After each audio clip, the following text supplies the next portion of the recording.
Excellent. Okay. Woohoo! All right. Anyway, so tonight we are going to talk about, we're going to look at Boromir's reaction, and even more interestingly, Aragorn's reaction to Boromir's reaction. Seeing the two of them interacting is fascinating. We looked at Elrond's introduction, of course, of Aragorn last time, when Elrond sort of spills the beans, and the rather unusual way in which he spills the beans. And that's what the question I wanted to go back to. Eliza asks a really interesting question. Actually, before I do that, let's just go back to the text we were discussing that her question is about. Elrond's introduction, right? When Aragorn stands up and puts the broken sword on the table and says, "Here is the sword that was broken," and Elrond then introduces, and Boromir says, "And who are you, and what have you to do with Minas Tirith?" And Elrond says, "He is Aragorn, son of Arathorn, and he is descended through many fathers from Isildur Elendil, son of Minas Ithil. He is the chief of the Dunedain in the north, and few are now left of that folk." Okay, so here's Eliza's comments. She says, "Is it possible that some of the details Elrond includes are intended to frame Aragorn's coming in the most hopeful and non-threatening way possible, so as to predispose Boromir to welcome the prospect of his coming to Gondor?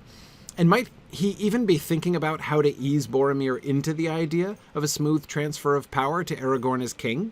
Two phrases in Elrond's speech stand out to me. First, of Minas Ithil. To me, it's striking that Elrond is using the ancient name for a place that is now known as a source of horror, Minas Morgul. This calls to mind Gondor's former glory, surely a winning strategy with Boromir, but might it also hint at a possible brighter future? After all, the poem has spoken of councils stronger than Morgul spells. That's not a direct reference to Minas Morgul, but I can't help but wonder if the mention of Minas Ithil gestures towards a juxtaposition of the two. Might Elrond be subtly suggesting that Aragorn's return could lead to the restoration of Minas Ithil in place of Minas Morgul? That's a really great point. We were talking last time about sort of the historical significance of Minas Ithil, and especially the way that, of course, Minas Ithil was the city of Isildur, who is Aragorn's ancestor, and how it's like the companion city, of course, of Minas Tirith back in the old days when it was Minas Anor. So we talked about that stuff, but I think that this is a really good angle, especially given what Boromir has just been saying about the black shadow, the force that they have, the power that they have not encountered before on the battlefield, and all that kind of thing. And as you say, Eliza, the reference to it also is stronger than Morgul spells. I mean, the reference to the power on the battlefield, right, which are clearly Morgul spells, also associated, as it turns out, with Minas Morgul. But as you say, it's not used as a proper noun in that sense in the verse, in the prophecy. But again, clearly connected with Minas Morgul, as it's not called that for nothing, right? So yes, the idea that of sort of associating him, not only recalling a time before Minas Morgul was what it is, but I like that idea of sort of glancing past to invite him to think about not only the glory of Gondor that was, but the restoration of that glory, and to associate Aragorn with that restoration. I think that that's I think it's a lovely idea. I really like that. And then her second point. Few are now left of that folk. When I got to this line during the episode, my first thought was that it made the Northern Dunedain sound non-threatening as a military power. They might be led by a guy with an awesome sword, but he's not exactly leading countless hordes. This seems significant not only with regard to the war with Sauron, and of course we had talked about that last time, about how, one of the subtexts there could possibly be, don't think this is a military ally we're talking about here, right? The sword that was broken does not mean, the armies of the people of the north, right, who are going to come riding to Gondor's aid. Anyway, so she says this seems significant not only with regard to the war with Sauron, but also with regard to Aragorn's intentions towards Gondor. Boromir has been at war his whole life. I can't help but think... Oh, hang on a second here. Sorry. Having issues here with my phone here, my other broadcasting tool. Sorry, 1 second.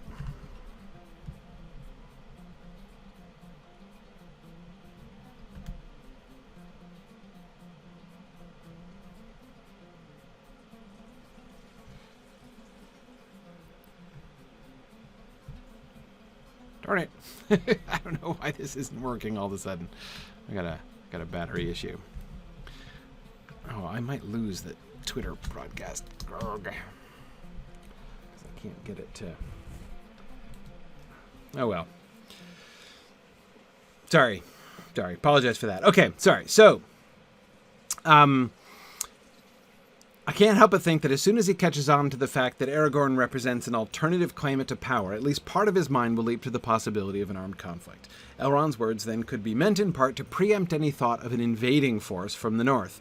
If there are few of Aragorn's people left, he can't be planning to pit them against the Gondorians. That, I think, is a really, really interesting point. I would actually even potentially push it one step further, right? And I never really thought about it this way before, but it's kind of fun. It's kind of fun to think of, the implication that, like, look, this is like the perfect match, right? I mean, here you've got a kingdom with no king. Here you've got a king with no kingdom, right? Oh, it's like the perfect match. So, I mean, that I think is, I don't know, like, I think that's really fun.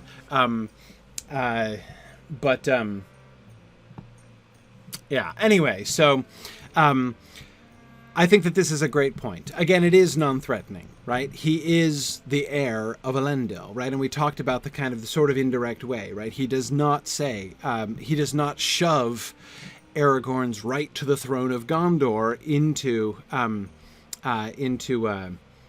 Boromir's face there in his introduction, though he does make it clear. It's not hard to do the math, right, if you're Boromir, and figure that out, but Elrond is fairly gentle about that. And Eliza, I like both of your interpretations there. I think that both of those, both of those two implications are things that that could really work, and work in favor of a sort of positive and less alarmist reaction by Boromir to the introduction. It's very clear that the introduction is happening sort of deliberately. I mean, we've been talking about this, how one of the things that Elrond has seemed to be building up to, right, is the introduction of Aragorn and the declaration of his lineage. It's clearly one of the major goals of the meeting here today. But he's done it carefully.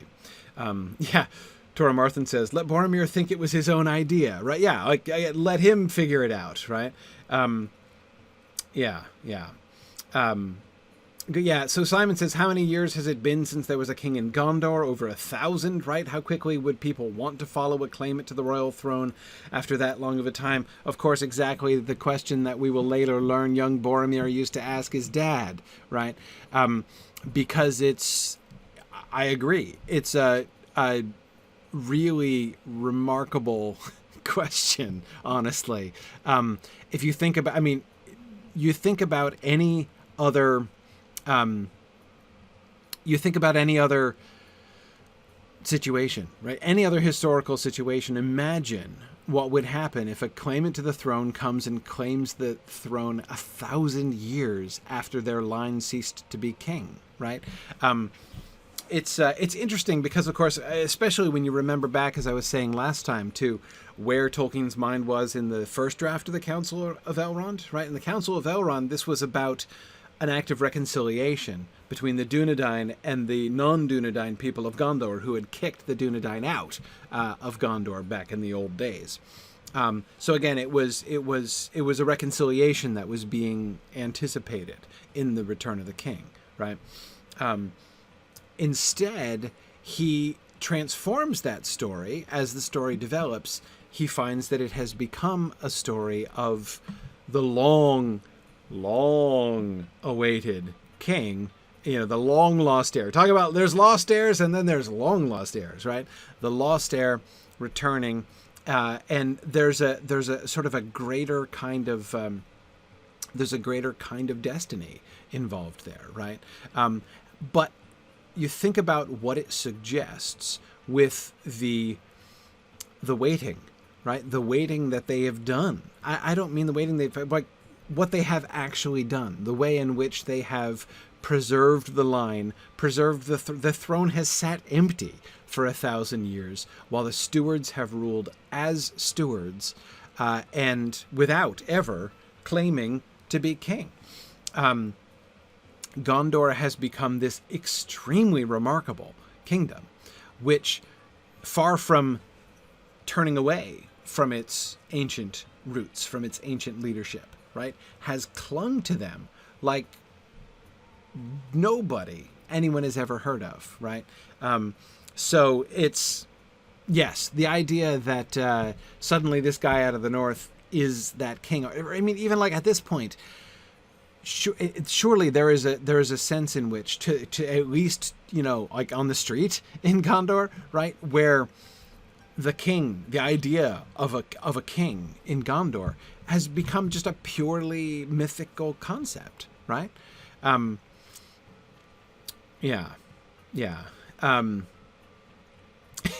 Exactly. Mad Violinist says, "Hello, I'm a descendant of good King Alfred, come to restore England after the invasion of the Norman bastard." Yeah, I mean, that could fly, right? I mean, that's actually, Mad Violinist, exactly correct, right? We're 1,000 years away, almost 1,000 years away from the Norman invasion, right? So yes, descendant of good King Alfred, marches into Buckingham Palace and says the king has returned, right? I mean, that's,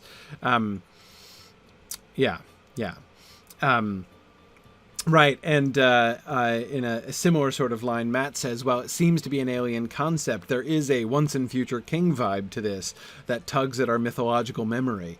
I mean, this idea of like the lost king, or the restoration of the ancient kingship, and thinking back to Eliza's point here about the glory of Gondor, it is, those things are very closely tied together, right? And although the common people might think that the idea of the king is mostly a mythical idea, but the mythical power of it, what is tied to, is going to exactly be the ancient glory of Gondor, by which they would mean the glory of the kings of Gondor, but of course glimpsing beyond that to the legends of Numenor afar, right, on the other side of the glory of Gondor. Anyway, so that's so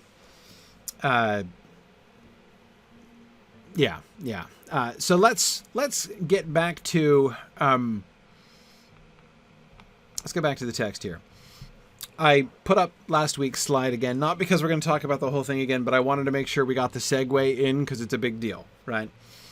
"Bring out the ring, Frodo," said Gandalf solemnly. "The time has come. Hold it up, and then Boromir will understand the remainder of his riddle." Gandalf's premise here, so two things, right? The time has come. This is the moment when the halfling shall stand forth, right? Okay, hey, halfling, stand forth already, right? And that seems, that is how I take Gandalf's words here when he says the time has come, right? And that's why he links it explicitly. Boromir will understand the remainder of his riddle. The first part of his riddle, the sword that was broken, has already been explained, right?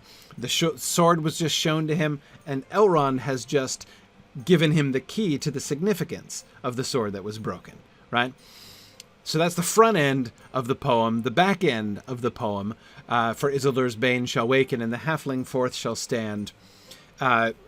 Again, the sort of the middle part has already been hinted at in Elrond's explanation of how in the north the ring is called Isildur's bane, right?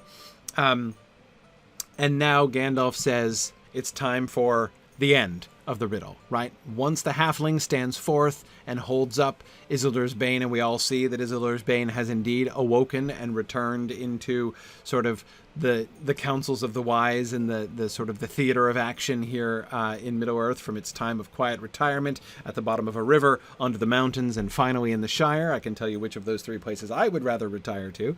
But anyway, So we have all of those things, right? And Gandalf speaks as if this makes it self-explanatory, right? Yeah. Okay. Hey, Matt. Okay, fine. All right. Matt says there's a word we missed, so we can't have that. So Matt points out that he wants to talk for a second about the verb, that what Aragorn does with the sword. He cast his sword upon the table that stood before Elrond. And Matt's point is that the term isn't reverential. Like, he doesn't lay the sword upon the table, right? He doesn't. He casts it, right? Yeah, Mike, it's like he tossed it on the table. He cast his sword upon the table, and the blade was in two pieces. Here is the sword that was broken, he said, right? And it's funny, isn't it? How Peter Jackson kind of reverses this, right? How Boromir treats the sword cavalierly in the film, and film Aragorn is like, oh, I shall, reverently place it back upon. And book Aragorn is like, boom, there it is, right? And casts it on the table. Yes, Tony, I agree. You can hear it clanging when it lands. That verb cast is really interesting. It's dramatic, right? It's dramatic. The casting, that is, he set the sword upon the table. Cast is a more active verb, right? So it's certainly, I like that Fort Thoughtless says, the sword is cast, right? What would that be? Gladius jacta est, something like that. But anyway, yes. Phlegm, that's a good point. Of course, Narsil will be recast and become Andúril. Yes. Yeah. Gladius jactus est, of course. Yes, I didn't, sorry, I didn't make the adjective agree with the noun. Anyway. Yeah, and I know you don't cast a sword. You forge it. It's just a pun, Angrist, just a pun. He's going to forge the sword. I know it's different. I know you don't cast a sword. But it is kind of a funny pun. Anyway, I don't know what to do with that. I'm not sure. But here's one thing. Although I really like that scene in the Jackson film when, with Aragorn's reverential, replacement of the hilt of Narsil on the, little statue platform. I think that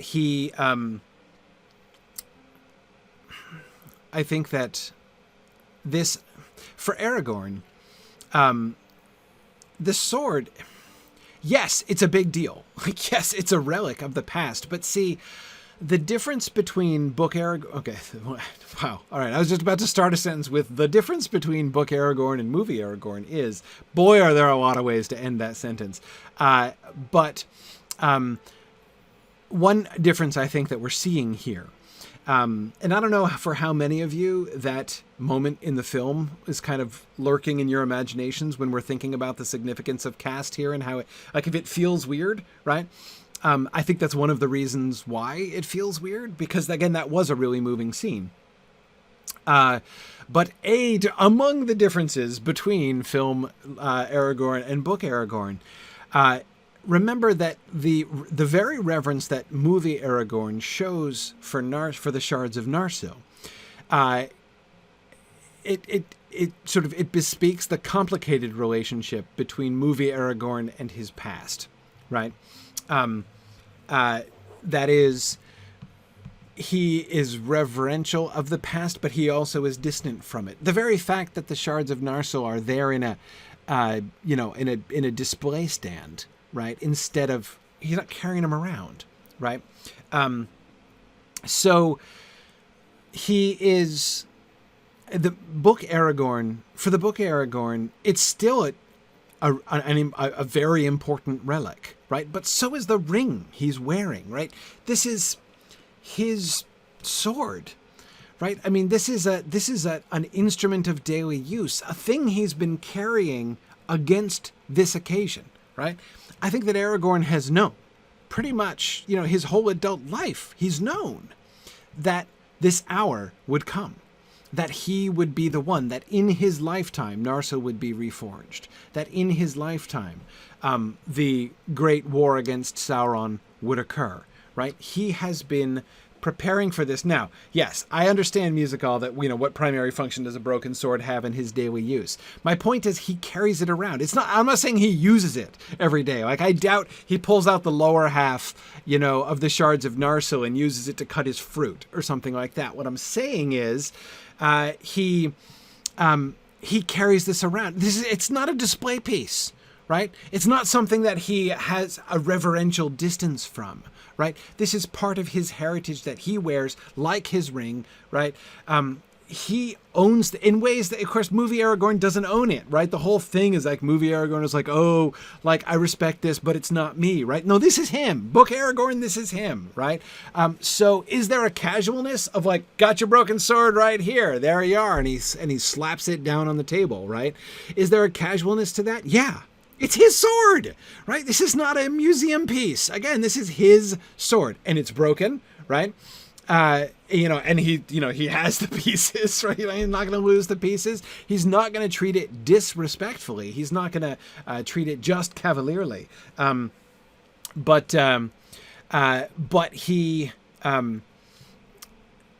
again, this is not. This is not something. This is. The weapon that he has been carrying in preparation for, wielding it soon. So again, he's, to me, it feels sort of right, I think, in this way. Yes. Toramarthan and Aranas are suggesting that the ring and the sword serve as a sort of a two-factor authentication of the heir of Isildur. Makes perfect sense. Makes perfect sense. But yeah, Bruenir, exactly. Him and all his ancestors since Isildur. Absolutely. I mean, have they all carried it around? I'd be interested in that, actually. I don't know if every single chieftain of the Dunedain has carried the shards of Narsil in a scabbard on his hip, right? Have they worn the ring? I'm sure they've worn the ring. I'm sure that all of them have worn the ring. I am not sure that he wears it on, that they've all worn it on their hips, right? I think that I think it's very possible. I'm not saying, that it's certain or that there's clear evidence for this, but I would not at all be surprised if Aragorn were the first of the chieftain of the Dunedain to wear it. Like that when he knows that it is going to be his destiny to wield Narsil, that he straps it on, even though it's like as a sign even to himself of what he's awaiting, right? Of the preparations that he's making, of this future, this doom that lies ahead of him. Yes, Amathorn, the time has come for Aragorn, right? The hour is not yet, but the time is now. It is going to happen in his time. Anyway, yeah, no, I am sure, Veronica, that it passed from father to son. But again, my question is just, did everybody else wear it around? I am, I don't know. But I think if I were doing an adaptation of this, I would make it so that Aragorn were the first one to carry it, that like the girding on of Narsil was a big deal. Not quite as big a deal as the reforging of Narsil is going to be, but kind of like the first step in that direction. That's interesting, Irindis. Irindis says, Aragorn's attitude here also may be a pretense to test Boromir's reaction. A bit of the rascal Strider, not putting on any airs. That is interesting. Certainly neither his action nor anything that he says, and as we pointed out, he only says, here in the House of Elrond, more shall be made clear to you. Here's the sword that was broken, right? So he's not given any information, and there's nothing in his action, or there's nothing in his words, or even in his action, which says you should be taking me seriously, or worse, like you should be revering me right now, by the way, right? Imagine if he had done what movie Aragorn had did, right? Imagine book Aragorn, so, and here in the House of Elrond, more shall be made clear to you. And he pulls out the broken sword, and then he holds it like this, and he lays it down, and then backs away with his hands on it, with his hands on his breast, right? Bowing to the sword as he lays it down on the table. Like, yeah, I mean, Irindus, I think you're right, that there's a kind of claim to that would get, I think, a little sort of weird, but certainly it would be more of a claim, right? It would be more active. But Cecilia, yeah, no, he doesn't throw it on the table and Bree. He does show it, right? He shows it to Sam and shows that it is broken. But he, yeah, Marianne, that's what he does, and that's what film Aragorn does. That's how he after he puts the shards of Narsil back on its little museum platform. That's how he acts towards it. Yeah. And I would also, the last thing I will say, because I do want to move on, in fact, to the next slide, our first official slide of the day. That anyway, the last thing I would say is that it's sort of following up on Tony, your point there. The casting of the sword implies that he could claim the throne, but he isn't doing so now. That idea that he's sort of casting it down between them. It's not quite like you would cast a gauntlet, Matt. I think you had mentioned that at the beginning, as if it were a challenge, right? But the casting of it down, it's almost as if he's I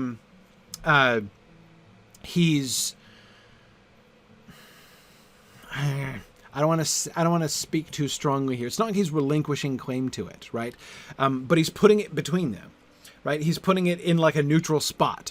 Anybody could step forward and sort of take the sword, right? He's not making Boromir come over and kiss his ring, right? He's not saying, kneel before me and I'll show you the sword that was broken, right? And swear to me your allegiance. And again, he could do something like that. He could be like, the Riddle told you to seek the sword that was broken. I am the wielder of the sword that was broken. I am the one that you seek. He's not making it about him. He's like, plop, there it is. There's the sword that was broken. What you gonna do, right? Yeah.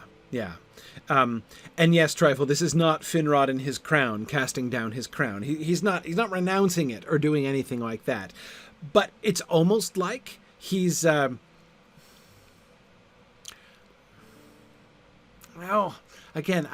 every time I start to say something, I feel like I'm saying it too strongly. It's not that he's challenging Boromir. It's that he's, the ball is in your court, Boromir. Simon, it's kind of like that, right? It's like, how are you going to respond, right? I'm going to set this out here. If you want to make a grab for it, I'm not keeping it right in front of me, right? I'm setting it out there and then we'll see what happens, right? Yeah. Tell me it's not mine, I dare you, says Arnos. Something like that. Trifle, I think at the very least, Aragorn has to be expecting some kind of challenge, right? There's no way that Boromir, or at least he's got to be thinking. Aragorn has got to, especially since Aragorn's no idiot, right? And he has had plenty of opportunity already to observe Boromir. Even if he hasn't met Boromir before, which I don't think there's much evidence that he does know Boromir. He's been there in Minas Tirith. But Boromir was... what are the dates?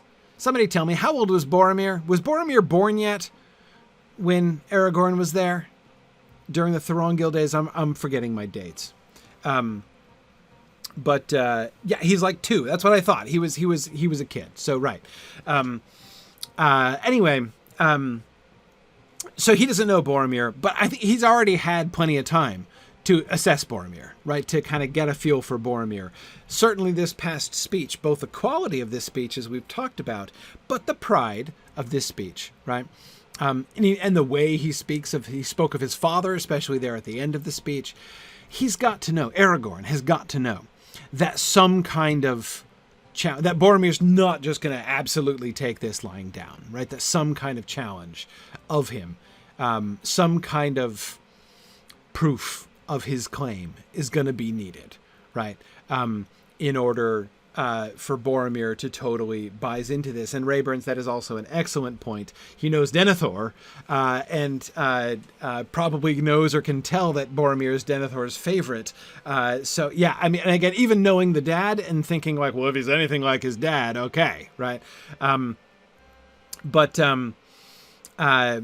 Anyway, so I just, he's got to know, but so I see this as kind of, there seems to me a kind of openness here. This is why I keep pulling back from saying that he's challenging him or daring him or it's not exactly like that. It's like he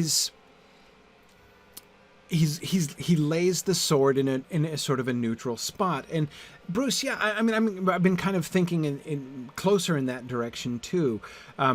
Bruce says, I wonder if we're misreading Aragorn here. I think he might feel a kinship with Boromir. They're both great warriors, both hardy travelers, very distant kinsmen, both royal, heirs to the same kingdom in different ways. I do think that Aragorn is not just... this is not just like a testosterone issue at this point, right?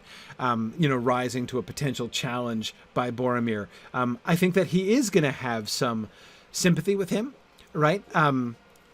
Even when I say I think he's anticipating a challenge, all I mean is that he's going to have diagnosed Boromir and suspect that he's going to feel that way. I think that it's very possible that Aragorn's reaction to that could be sympathetic, compassionate, right? Understanding where he's coming from. Yeah, interesting. Flammifer suggests, Aragorn more inviting Boromir to alliance than challenging him. Yeah. Though I'm sorry, I forgot who it was who said this a minute ago. That it's more like Simon was just saying it's like he's probing him, right? Yeah, and Karita, you're absolutely right. You don't even have to know him as a person. You just have to know how transfers of power tend to go to know that this could be a slightly thorny issue, right? Elrond apparently knows it. Anyway, okay. So that was, I think, an excellent example of us not talking about this slide anymore. So with all that said, let's move on to Boromir understanding the remainder of his riddle. There was a hush, and all turned their eyes on Frodo. He was shaken. He was shaken by a sudden shame and fear, and he felt a great reluctance to reveal the ring, and a loathing of its touch. He wished he was far away. The ring gleamed and flickered as he held it up before them in his trembling hand. "Behold Isildur's bane," said Elrond. Boromir's eyes glinted as he gazed at the golden thing. "The halfling," he muttered. "Is then the doom of Minas Tirith come at last? But why then should we seek a broken sword?" All right, let's pause there. We'll get to Aragorn's words.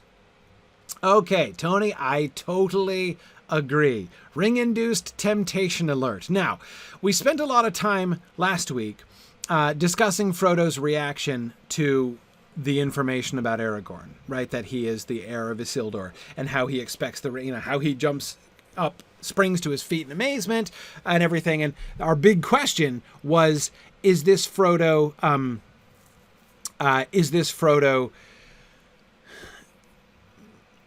Responding? Is the ring prompting him here? Is he going to run away? What's going on? And I was arguing, and I still feel very strongly that this is Frodo. This is the mind of Frodo. This is not the ring here.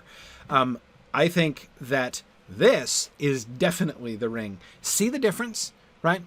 The difference between his amazement as he springs to his feet, his spontaneous statement about how it doesn't belong to him at all, which is completely counter to everything the ring has ever made anybody think about his relationship with the ring, right? Compared to shaken by a sudden shame and fear, and he felt a great reluctance to reveal the ring and a loathing of its touch. He wished he was far away. Now, Simon, it is the reluctance to reveal the ring and the loathing of its touch. Those are the things which to me say absolutely, absolutely, that's the ring. This is what is coming. This is what like ring-induced feelings taste like, right? First of all, one trend that we have noticed is that ring-induced thoughts. What are ring-induced thoughts about? Every sort of like certified ring-induced thought. What is the subject? Can we see the trend? The pattern? Yeah, for those, they're about the ring, right? They're about the ring. And specifically, they're about the ring and about your own self and about your own self's relationship with the ring, right? That is, they're about like, so remember back to Frodo and his feelings about the ring when he was going to go throw the ring in the fire, right? That, I think, was one of the clearest sort of... we could get evidence of ring-induced thoughts from Bilbo during his conversation with Gandalf, right, in Chapter 1. But that was kind of secondhand in a sense. That is, we could infer what the ring might have been making Bilbo think. But we didn't get a direct third-person narrative telling us what Bilbo was thinking in those moments. Not in the same way, right? With Frodo's case, we've had several instances which seem to be very clearly connected to the ring, right? The first and one of the clearest, I think, are those feelings that Frodo has when he is reluctant to throw the ring into the fire in the fireplace at Bag End at the end of Chapter 2. And those thoughts are all about it's about his response to the ring, right? His own response to the ring is what's being manipulated, right? He thinks how beautiful is the ring, right? How perfect is its roundness, right? It is altogether precious, right? Those thoughts are clearly ring-induced thoughts, right? The thoughts of ownership, that impulse to put your own claim to the ring beyond doubt that Gandalf talks about, right? That Gollum and Bilbo so obviously shared, and which we can already beginning to see with the use of that word precious that bubbles up in that first ring-induced set of thoughts in Frodo. We can see that same kind of power there, right? Okay, so I think also it's pretty clear that the ring is influencing his thoughts when he is tempted to put on the ring as the Nazgul is coming closer to him in the Shire right before Gildor Inglorian comes in. Yeah, now, Flambifer, I totally agree with you. The thing that is most fascinating to me about the loathing of its touch is that although the topic is the same, right? How you feel about the ring, how you are emotionally reacting to the ring, it's opposite, right? He is now gripped with this loathing of the ring's touch. He doesn't want to grab it and take it out.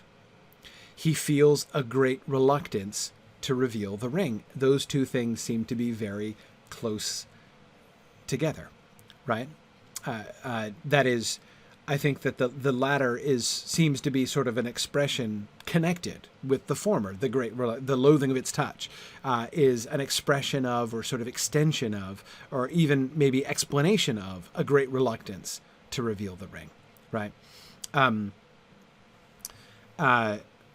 Okay, so, and this suggests to me a really interesting point. We'll get to the shame, Evil Dr. Cannon. We'll get to the shame. I want to focus first on because again, of all of this, these passages are complicated, right? Because just because he's feeling these things doesn't mean that this is like 100% coming from the ring, right?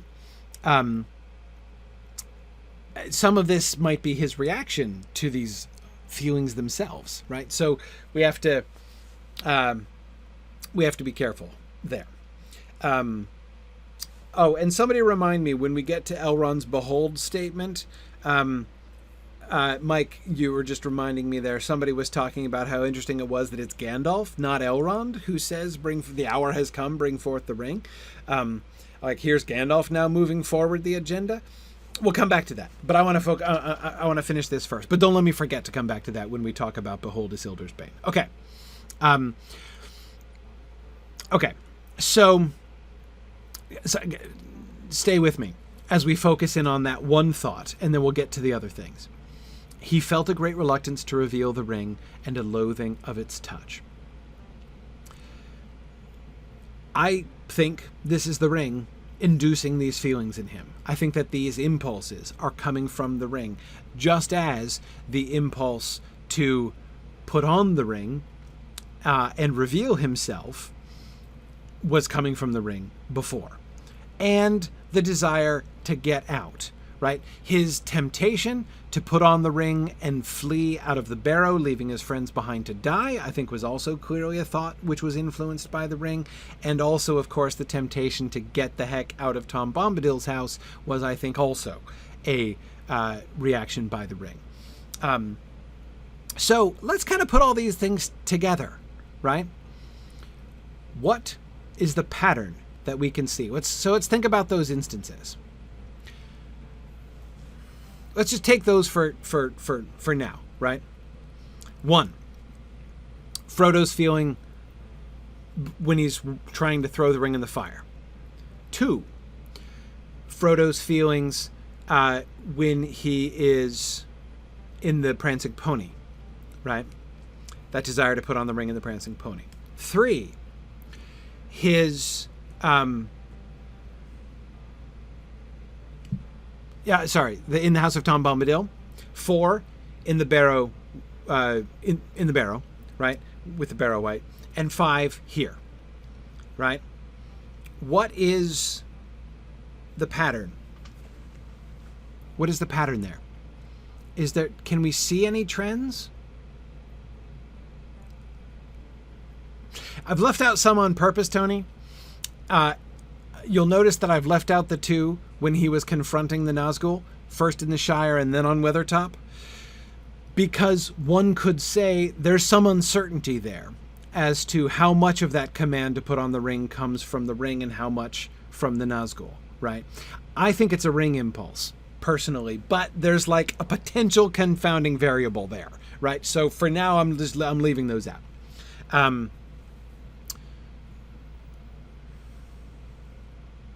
Interesting. Trifle says, if I'm not mistaken, the word sudden or something like that seems to be involved in all of them. That's really interesting. Yes. When this sudden this sudden feeling comes upon them, that does seem to be an indication that his own thoughts and feelings are being sort of invaded, right? Good, Trifle. One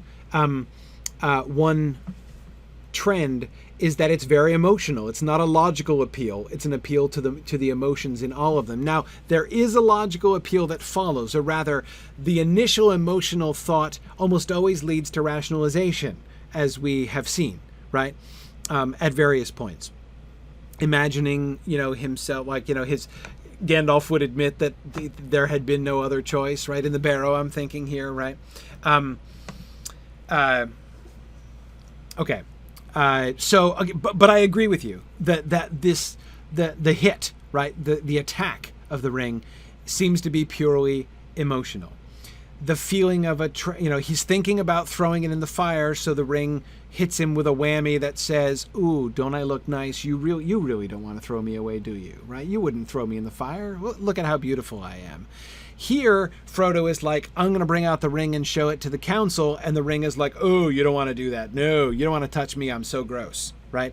And those are opposite, right?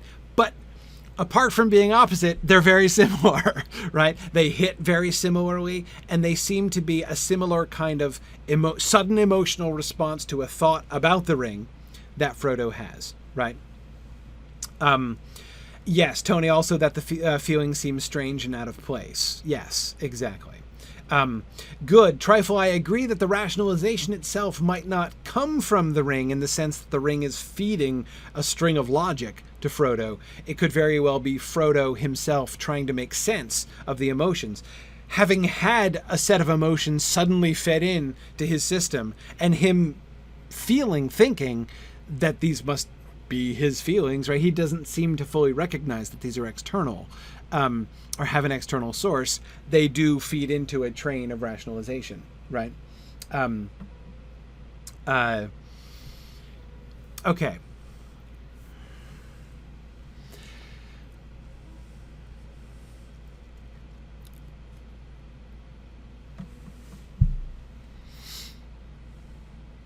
But the difference, it's one thing for me to say, Flamify, I don't want to lose your point entirely here, right? It's one thing for me to say Frodo's desire, his attraction to the ring in the parlor at Bag End and his loathing of the ring at the Council of Elrond. I can say all I want that those are very similar, but they are also completely opposite, as you say. But this is, to me, the most interesting thing. You guys know that in general, I am not very strongly in the ring is sentient and is making plans camp. There are some people who like to think of the ring in that way, as if the ring is this independent, free-thinking power that is sentient and operating kind of on its own and attempting actively to manipulate events around it. I am not a big proponent of that reading of the ring. However, this moment suggests to me that the opposite reading of the ring is almost impossible. That is, if we rule the ring, if we read the ring as completely inert, right? It has properties. It can influence people in the same way, not in the same way, but just like a radioactive object can influence people too, right? It's magical and it has an influence on people, but again, it's not making plans, right? It's not responding to anything. It's what it does, right? It's just following its own nature, right? And its nature is to make people desire it, and it's a ring of power. Its thing is dominating the wills of others, and so when you have it, it's like, okay, why are we not dominating the wills of others? That's what I'm for, right? Surely you want to use me to dominate the will of others, because that is what I am all about 100% every day, right? So every minute not spent dominating the will of others is a moment wasted as far as the non-sentient ring is concerned, right?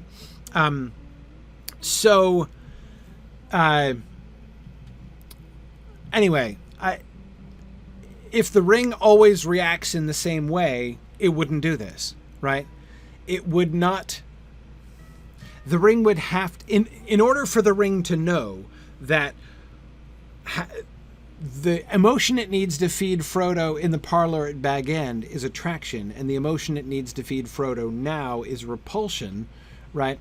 It has to be able to assess the situation. It's got to have some way of figuring out. It's not just acting automatically, right? You have to say that in some sense, it knows, senses, that it wants to be revealed. Being revealed is like what it has been trying to do on multiple occasions, right? Certainly in the Inn at Bree, probably in the Shire and at Weathertop as well, right? So exposing itself, drawing attention to itself is something we have seen it go out of its way, literally out of its way. It contrived to end up on Frodo's finger somehow, right? So, in the Prancing Pony, of course, I mean.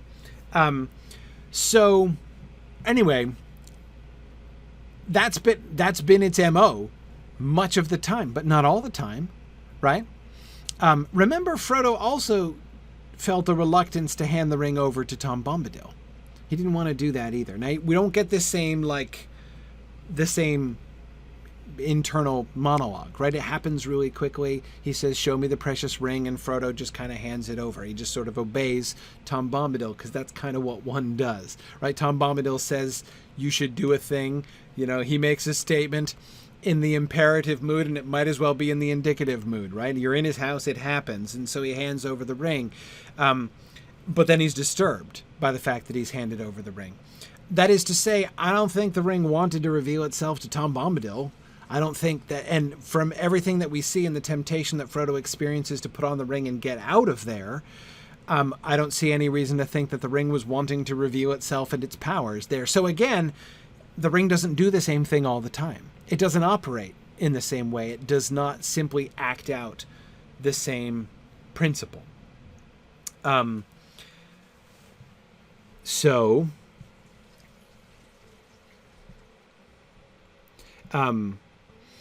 agree that there are new circumstances here, Mike, and it is possible to construct, and Mike, I think you were the one saying this before, maybe someone else was as well.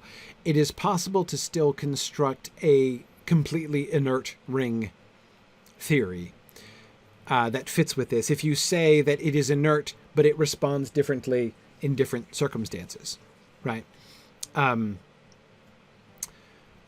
So if all of the circumstances are always the same, right, then it would respond the same, right? So if we could do some controlled experiments for how the ring makes Frodo feel, we would see it acting consistently under consistent circumstances. I can buy that, but again, it's hard to, not having access to the ring and a laboratory, it's hard to say that.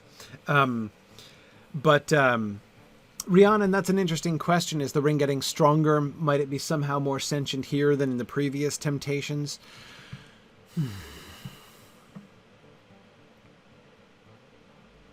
Is the ring getting stronger yet? I'm not sure that it is. It's possible. I mean, we know it's going to be getting stronger later on. It certainly seems to correlate with the, there's some kind of distance ratio involved, right? But is that the only thing involved? I'm not really sure. Yeah, Isildur's Bane shall waken, Mike. You're right. I mean, is this what it waking up looks like? Again, coming back to that potential reading of that line. I don't know.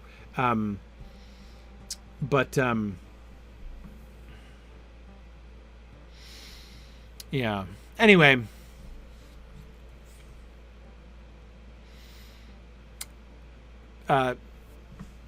Evil Dr. Canna, let me get back to your other question, because I think they're connected. He was shaken by a sudden shame and fear, and he felt a great reluctance to reveal the ring and a loathing of its touch. What is he ashamed of? And what is he afraid of? Exactly.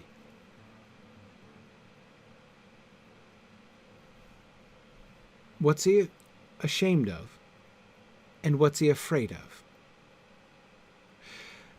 For Thoughtless, I am sure there is some stage fright involved, right? He wished he was far away. Yes, that I think is stage fright. But it's also similar to what we've seen before. He wished he could put on the ring and escape from the silly situation, right? That's just what he thought in The Prancing Pony. That's just very similar to what he thought in The Barrow. That's similar to what he seemed to have been thinking in The House of Tom Bombadil, right? We have a trend there, right? So on the one hand, is that stage fright? Sure. I'm sure he does feel stage fright, right? But, Trifle, that's starting to sound like a rationalization, right? He feels this sudden feeling. Well, but of course he should, right? Why shouldn't he feel shame and fear when all of a sudden not just a crowded room is all looking at him, but this crowded room, for crying out loud? Elrond, right, who Frodo had just been having a historical fanboy moment with, right, earlier on. And I mean, like, and Glorfindel, everybody, right? So yes, no reason he shouldn't. I mean, it's very normal that he should, Mortawin, feel inadequate among all these high folk. Absolutely. But again, that seems to me a rationalization, right? At least potentially. It's not a fully articulated rationalization, but it seems very similar. Back to the shame and fear. What's he ashamed of, and what's he afraid of? There's not much for him to be ashamed of. And it is also sudden, Trifle. Exactly. Yes. Yeah, Simon, that's my vote. My vote for what is he afraid of? Now, he doesn't stop and analyze the fear, right? If anything, the he wished he was far away makes it sound like he's rationalizing the fear as stage fright, right? And Mike, if his previous outbursts in putting his foot in his mouth are shaming him, the shame is late in coming, right? I mean, like, the time to feel ashamed was earlier, not now, right? Yeah. The fear. Again, so he doesn't analyze the fear. The sudden fear that smacks him here, I think, is fear of revealing the ring, right? Fear of losing the ring. The hour has come. The hour, not only, because remember, as we talked about this last time, he did not come to Rivendell to reveal the ring. He came to Rivendell to surrender the ring. And it's one thing to say, it's one thing to play with the idea of surrendering the ring to the Council of the Wise, right?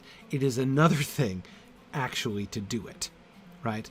And so far, Bilbo alone in history has gone beyond playing and actually done it, right? Frodo, Gandalf has just said, the hour has come, right? That's what that hour is to Frodo, the time to give up the ring. And I think that the fear is fear of giving up the ring, fear of losing the ring. He doesn't want to do it. And yes, exactly, Mike. I think that's what the shame is, too. Fear that they might ask him for it, and shame that he might refuse to give it. Yeah. Now, good, Enoch. So Enoch is wanting to emphasize very rightly, it's an excellent distinction. It doesn't say that he feels a great loathing to show them the ring. It says that he feels a loathing of its touch, right? And again, that's the thing which more than anything convinces me that this is clearly from the ring, because it's about it is as personal to the ring. To say he felt a great loathing of the idea of showing them the ring, that could be complicated, right? There could be lots of factors involved with that. But a kind of nigh magnetic repulsion from the ring itself, like the idea of touching the ring is disgusting. We know that this is not normal, right? Not only not normal for Frodo, he's never expressed anything, any kind of reluctance to he was fiddling with the ring in his pocket, for crying out loud, when he was giving his speech in Bree, right? He touches it very casually. And there, of course, we see him even kind of making an excuse to touch it. And we know that Bilbo explicitly states to Gandalf in chapter 1 that the desire to touch it and hold it and wear it more and more is something that grows upon one, right? So we have lots of evidence to say that a loathing of the touch of the ring is not correlated with normal possession. Now, you may remind us, as somebody was reminding us earlier, that Gandalf said that Gollum both hated and loved it, right? The ring.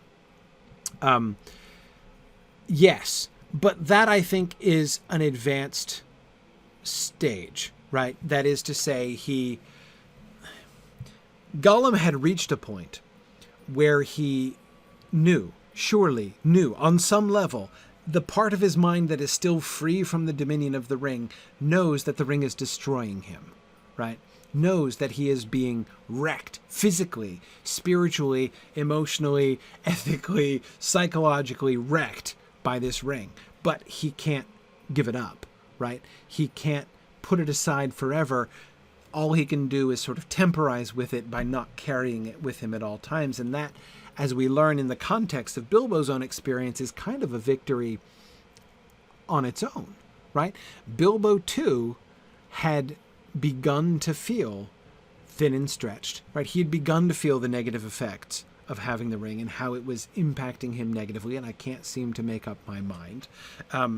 He seemed to understand, to have less of an insight that it was due to the ring directly, right?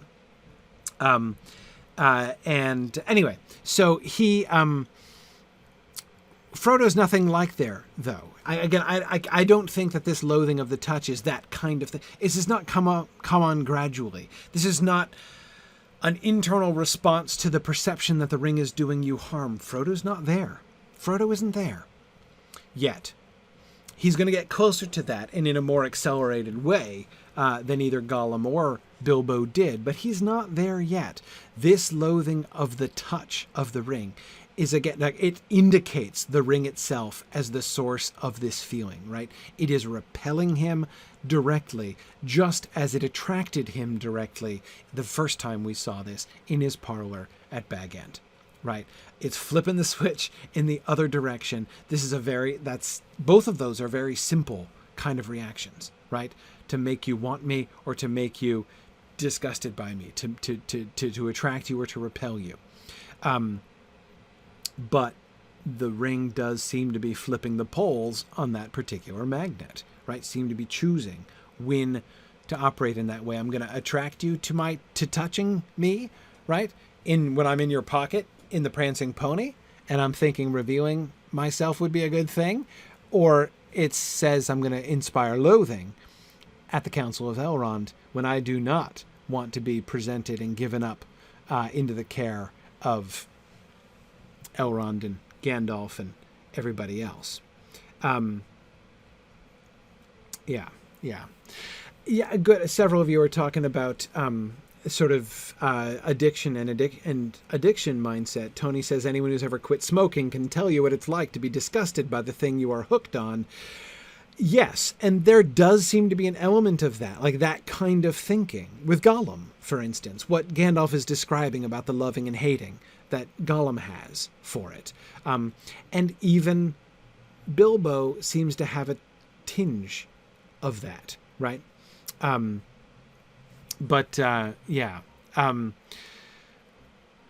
Anyway, so the shame and fear. I definitely think that the shame and fear are emotions that are connected. Like it is part of, in a sense, it is part of the emotional whammy that the ring is hitting Frodo with here. The reluctance, the loathing of its touch is the most direct stimulus, right?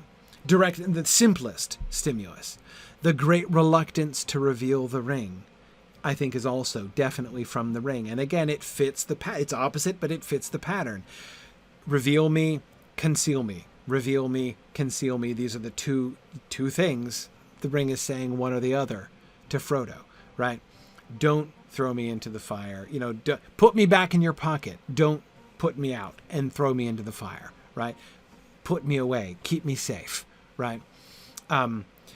Put me on display, right? Betray my presence to everybody in the Inn at Bree.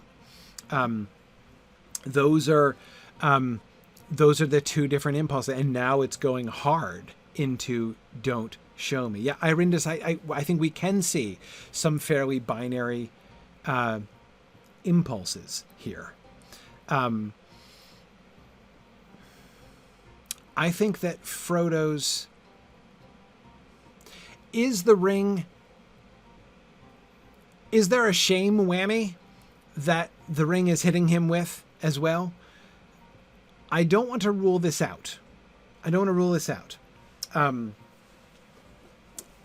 think it's possible, because shame is a kind of emotion that seems kind of ring-esque, you know, like I think it's something that can certainly fit.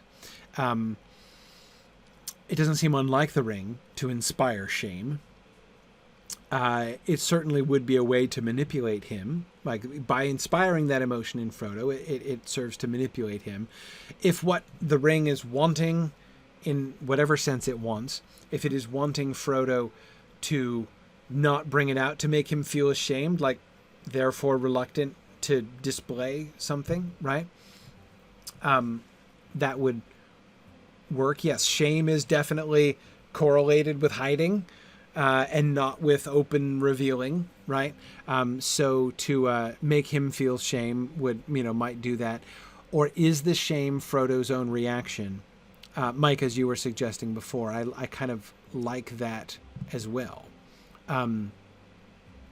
Yeah. Now, Sarah, that's exactly what I'm kind of wondering here too. If we're thinking of the sort of the simple ring theory, the inert ring theory, right? One way to articulate the inert ring theory is that one of the qualities of the ring, which again is sort of an automatic and non-sentient quality of the ring, is that it responds to good and evil, essentially, right? Put it near evil and it wants to get closer. It wants to reveal. It shifts into reveal me mode, right? Confront it with great goodness and it goes into conceal me mode, right? I think that actually could be made to fit in most cases, actually, that we've come across. It's a spiritual magnet, Angrist. Yes, exactly. I can only think, Sarah, of one instance that doesn't fit that pattern, and that's the Barrow. In the Barrow, he's surely in the presence of evil. So you'd think the ring would go into reveal me mode, which I guess you could say maybe it is by saying put the ring on and escape. The escape's a lie, right? Playing on Frodo's fear in order to get Frodo to put on the ring. Who knows exactly what would have happened? Well, Gandalf seems to know, right? Gandalf says that that moment in the Barrow was touch and go, right? That was one of the closest escapes that Frodo had the whole time, suggesting that if Frodo had given in to that temptation in the Barrow and put on the ring, it would have been lost. The ring, as well as Frodo. So I think it's actually quite possible that it is. So Flammifer, but hang on, that's what I'm, that's not what I'm trying to resist. But that's not what I'm talking about. We're talking about inert ring theory, right? A way of we're exploring this idea of the ring being completely, not having any wants. There's no sense in which you can really say the ring wants something. I know Gandalf says that, but the inert ring theory would say Gandalf was speaking metaphorically. He wasn't speaking literally there. He was kind of trying to help Frodo understand the situation. But it wasn't literal what Gandalf was saying there. That would be how you'd have to read that if you believed in the inert ring theory. This also is why some of you were saying, well, why wouldn't it want to reveal itself? Wouldn't the ring want to corrupt? Isn't this room full of wonderful candidates for corruption? I mean, isn't this exactly the kind of crowd that the ring would want to get involved with, right? I mean, wouldn't the ring be smacking its immaterial lips, its metaphorical lips, as it's looking around this room saying, oh, this is what I'm talking about, right? We've got future ring lords galore here, right? I mean, God, let me count the ways in which I could wreak havoc in this population, right? By all means, cast me like the golden apple of discord into the middle of this room, please, right? Absolutely. Like, if the ring were truly cunning, right?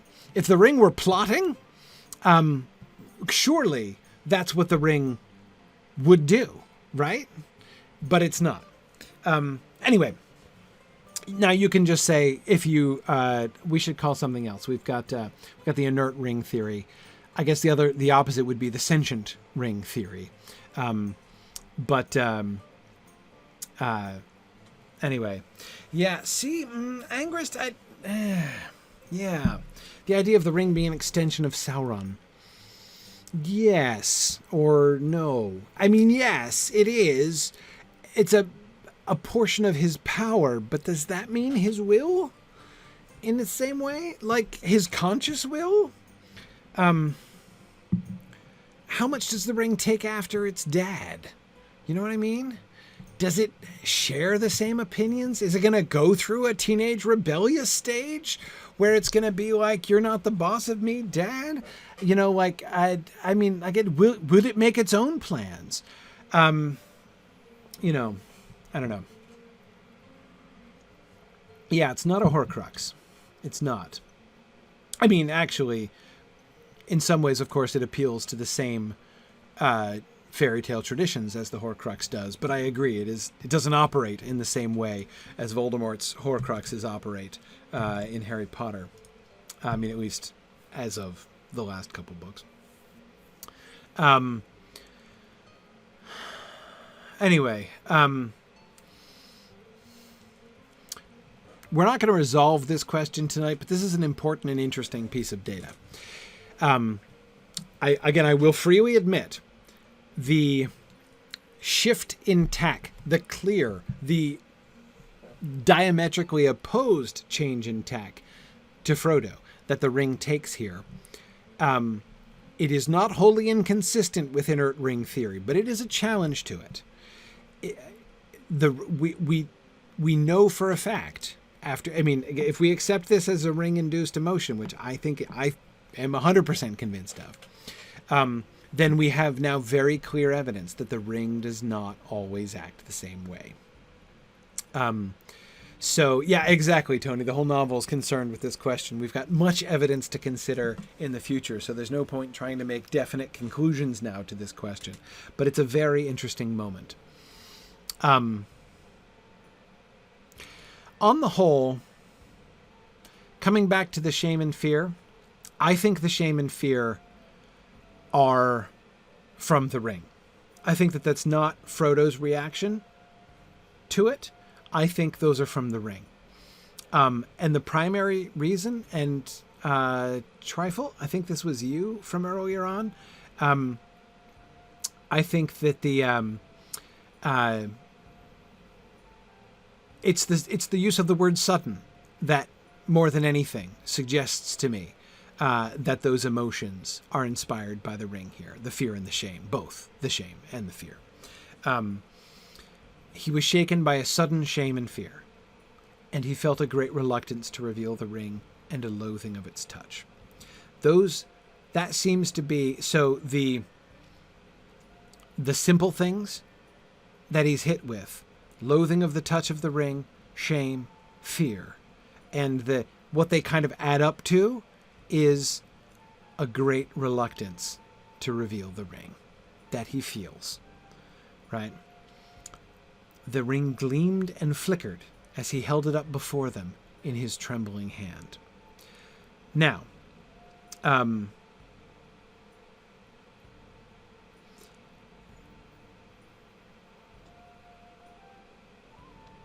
the gleaming and the flickering, I don't think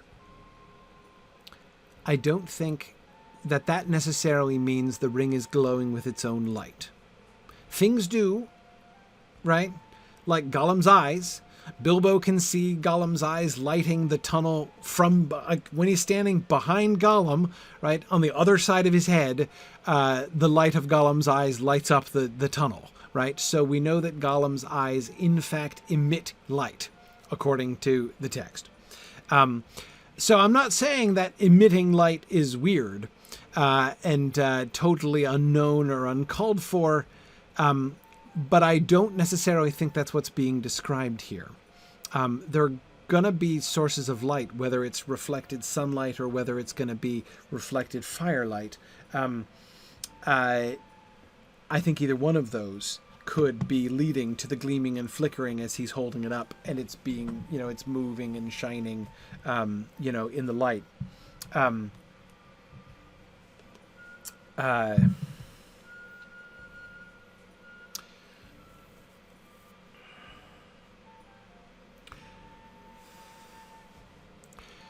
Yeah, Tony, what it reminds me of, I mean, since we've just been reflecting on this, is how struck Frodo was by the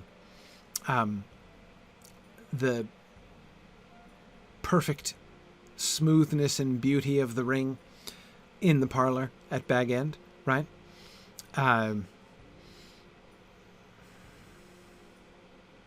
Yeah, Mad Violinist says if his hand is trembling, the ring is moving in the light, and hence the flickering. Yeah. Yeah, exactly. The visual appeal of the ring, Tony. Those seem to me to be indicated here. Good. Ambrosius Aurelianus points out that the ring gleams and Boromir's eyes glint when he looks at it. Notice the alliteration there, Trifle, right? Not just between glinted and gazed at the golden thing, right? Boromir's eyes glinted as he gazed at the golden thing, right? The 3 G's there in that sentence, but how both of them pick up on gleamed, right, in the sentence before. I know, where's the gloom, right? Things are supposed to gleam in the gloom. Here we have gleaming with no gloom, which is weird.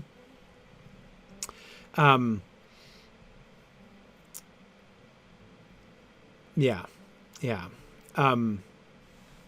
So Ambrosius Aurelianus, I agree that the glint in Boromir's eyes, and we may be forgiven for suspecting there's more to it than this, but that does seem to reflect, suggest, draw our attention to the visual attractiveness of the ring, right? Yeah. And yes, Mudmore, it's literally just a gold band. It's a shiny gold band, but it's just a gold band. It never shows a scratch or sign of wear, so it's not going to be, as many of us know who have been wearing golden bands for a very long time, many years. They get kind of less glimmery as time goes on. When on the rare occasions when I can get when I could get my wedding ring off my hand. Sadly, I've not worn it for a while because I remember when I was wearing a cast a couple years back, I broke the knuckle on my ring finger on my left hand, and I can't get my wedding ring back on anymore. I'm still working on that. But anyway, when you look at the inside of your wedding band compared to the outside, right? It's much more gleamy, right? But remember, the Ring of Power doesn't show any sign of wear, so it's going to be just as gleamy as it ever was. So it's gonna shine, but yeah, it doesn't shine like a gemstone, which it doesn't sparkle like a gemstone sparkles. I do agree, though, as somebody suggested before, that flickered is kind of a fire-like word, right? So the idea of there being something almost like a little flicker of flame as he holds up the ring is kind of an attractive thought. I wonder if there's something like that the film people were playing on, right? When and it's one of my favorite visual shots from the whole scene, when they show the ring sitting there, and then you can see like the image of fire superimposed on the ring. I think that's really cool. Exactly, it's almost as if it were a wheel of fire. It's not yet a wheel of fire, right? But it's anticipating at one day becoming a wheel of fire. Yeah. Okay.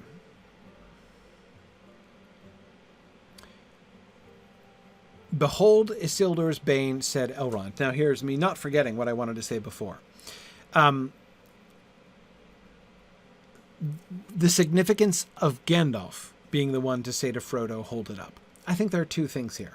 First, I think it shows pretty clearly Gandalf and Elrond is running this meeting, right? But Gandalf and Elrond collaborated on the agenda, right? I think it's fairly clear that Elrond and Gandalf are a tag team here in this meeting, right? In this council. Gandalf has said very little. In fact, this is his first... Is this his first recorded speech? I think it is. Has Gandalf spoken up in this chapter to this point? I mean, since they got to the meeting? I don't think so. Anyway, yeah, it's like the vice chair of the Council of Elrond steps forward, right? Anyway, yeah, I the fact that Gandalf is the one who says, the hour has come, hold up the ring, Frodo, and then Elrond says, behold Isildur's bane. The two of them are clearly working together there. It's as if they had planned that between the two of them. I do agree with, let's see, who was saying this? Yeah, Mike was saying Gandalf is the Hobbit Wrangler, and I agree. To say the same thing a different way, I think it's an act of compassion, if compassion is quite the right word. An act of compassion to Frodo, for Gandalf to be the one to say this, right? Exactly. Gandalf is his friend. And what's more, Gandalf is going to know. Gandalf is going to know that it's not going to be easy for Frodo to give up the ring. It's not going to be quite as hard as it was for Bilbo, perhaps. But it's not going to be trivial. He's come here to do that. He's prepared to do that. But Elrond, the great, mighty, wise, ancient Elrond, steps forth and says, Frodo of the Shire, hand over the ring. It's a big deal, right? But if his friend Gandalf says, the hour has come, hold up the ring, Frodo, and then Boromir will understand the remainder of his riddle, right? There's a kind of gentleness to that, I think, which is in part designed to make it easier for Frodo to actually do it. It's almost as if Gandalf suspected that upon being told this, Frodo would be hit with a sudden shame and fear and a great reluctance to reveal the ring, right? And he's trying to ease that for him. As again, Gandalf has experience with this, having, with difficulty, brought Bilbo through a similar process, right, many years before. Yeah, exactly, Tony. He's acting as Frodo's guide.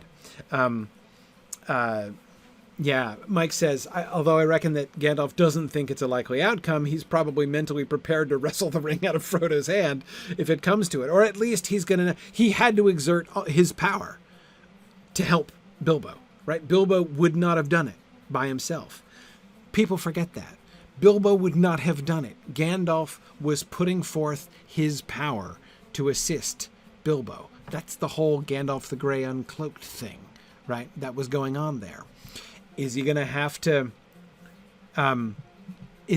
put forth his power again, right? Is he going to have to stage an intervention with Frodo as he pretty much had to do with Bilbo? It's possible, right? It's possible. Yes, Irindus, I love that. It also gives Frodo a counter rationalization, right? He's not giving up the ring at this moment, only answering Boromir's question, right? Hey Frodo, let's help Boromir understand the remainder of his riddle, shall we? Right? That's all we're doing. We just need to explain those hard words, right? That Boromir was sent. Yeah, I do think that this is a compassionate thing that Gandalf is the one who speaks up at this point. And Elrond comes in and grants it his official stamp, right? His official stamp on this moment. Behold Isildur's bane. Boromir's eyes glinted as he gazed at the golden thing. The alliteration there, right?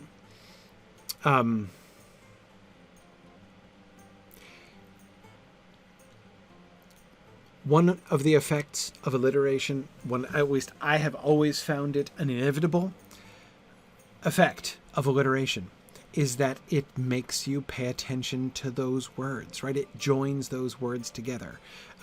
This sentence inescapably connects glinted, gazed, golden, right? That is, we've got, in case you missed the glint in Boromir's eye, the fact that the glint in his eye is connected with his gazing at the ring, right? At the golden thing. Yeah, as if we're meant to be thinking of greed there, Simon. Yeah. Trifle says, honestly, the word thing is what draws my attention most in that sentence. Not sure why or what to do with it. Two things, I would say, Trifle. First, to facilitate the use of the word golden, right? To facilitate the alliteration, right? But also there's a kind of objectification in it, the golden thing, right? Boromir's desire for the ring. And I cannot see this as anything but Boromir desiring the ring. If the alliteration weren't there, I would be more willing to believe that Boromir was not looking at the ring with desire from the moment he saw it. But I agree with Sam's assessment, that he feels that desire from the moment he sees it. And I think that the alliteration emphasizes that. Glinted, gazed, golden, right?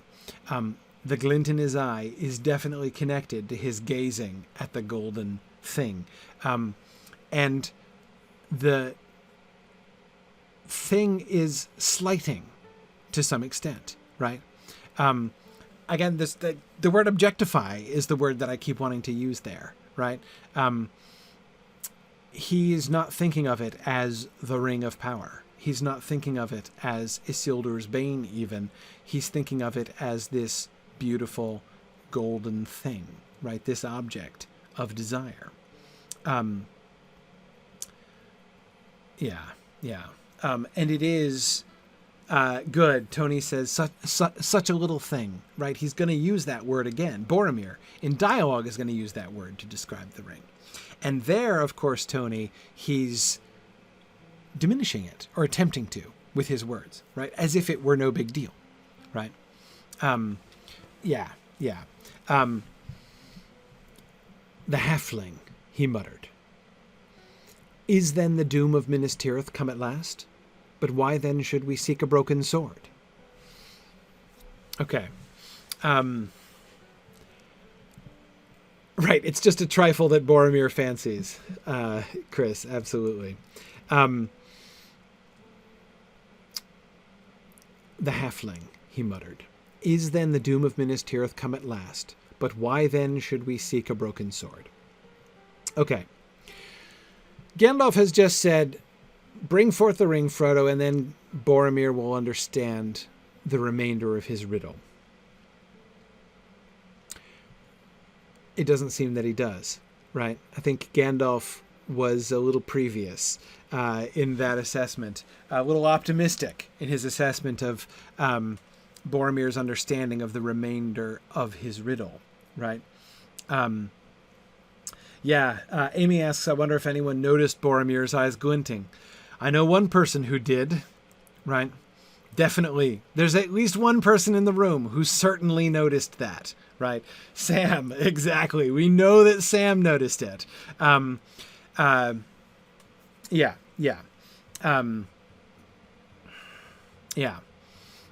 Aragorn notice it? I think he might do. Does Gandalf notice it? I think he might do. We know for a fact that Sam does. Anyway, Boromir's first thought that he expresses, right, is then the doom of Minas Tirith come? So he says the halfling, right? He gets it, right? Gandalf has just said, you'll understand the remainder of your riddle, and then the halfling stands forth, and he's like, Isildur's bane shall waken, and the halfling forth shall stand. He's like, okay, now it makes sense. Now it makes sense. I get it. So, then shall be shown a token that doom is near at hand. So, the halfling standing forth and revealing Isildur's bane is a token that doom is near at hand. tracking with you, Gandalf, right? Is then the doom of Minas Tirith come at last? He asks. Which is revealing. Then he says, but why then should we seek a broken sword? Which I think is even more revealing. Now, Mike says, I don't feel he's asking anyone else with his muttering. He's distracted and speaking his inner thoughts aloud. Yes, I think so. I think so. I think that I bet you if the narrator were telling us what's going on in Boromir's thought, it would probably use the word sudden to describe the onset of the emotions that Boromir is feeling at this particular moment, right? So having just been assailed with sudden emotions, right, he is, yes, distracted, right, and speaking his thought out loud. I think he's saying the whole thing out loud. Okay, I see. So Tony is saying the halfling, he's muttering the halfling, and then the rest of it so he says the halfling. Is then the doom of Minas Tirith? And the last he says to the room. Possibly. I could also see him muttering the whole thing. The halfling. Is then the doom of Minas Tirith come at last? But why then should we seek a broken sword? I can see either reading too, Mike.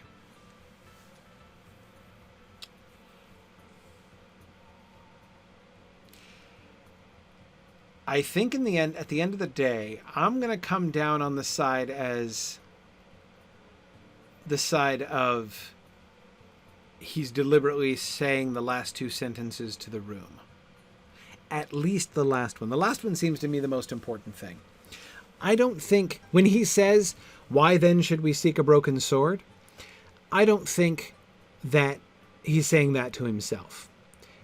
I can imagine him saying, is then the doom of Minas Tirith come at last, to himself.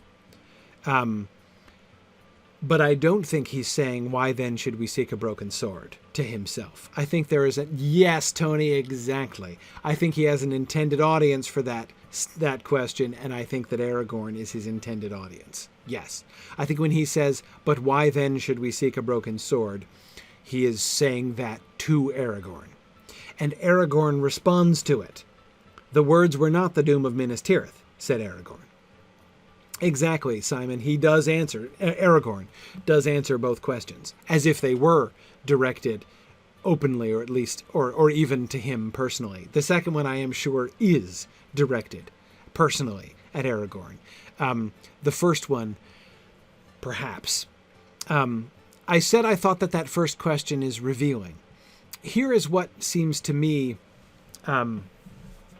revealing about it. And you're right, you guys who are remembering Boromir muttering to himself in Moria, which everybody overhears, which he didn't intend for them to overhear. Yes, he does have a habit of speaking his inner thoughts aloud and being overheard, so it's not like that's going to be an unprecedented thing in his experience. You're right that we don't know that yet, Simon, but still, again, like to say this would not be unknown for Boromir to do this, I get. Right, Boromir doesn't have an inner monologue. He says everything out loud. Agreed. But let me go back to what I was saying, though, about the revealing, what I think is being revealed here. Boromir's first thought is the doom of Minas Tirith come at last? Aragorn responds to the first half of that question. The words were not the doom of Minas Tirith. I am more interested in the second half of that question. Come at last, right? Boromir makes a good speech about how the glory of Gondor has not waned, nor is all its pride and dignity forgotten, right? Don't think about Gondor in the past tense, everybody, right? Gondor is still fighting the good fight. It is due to our valor that all of you guys are spared. All these things that he's been saying, right?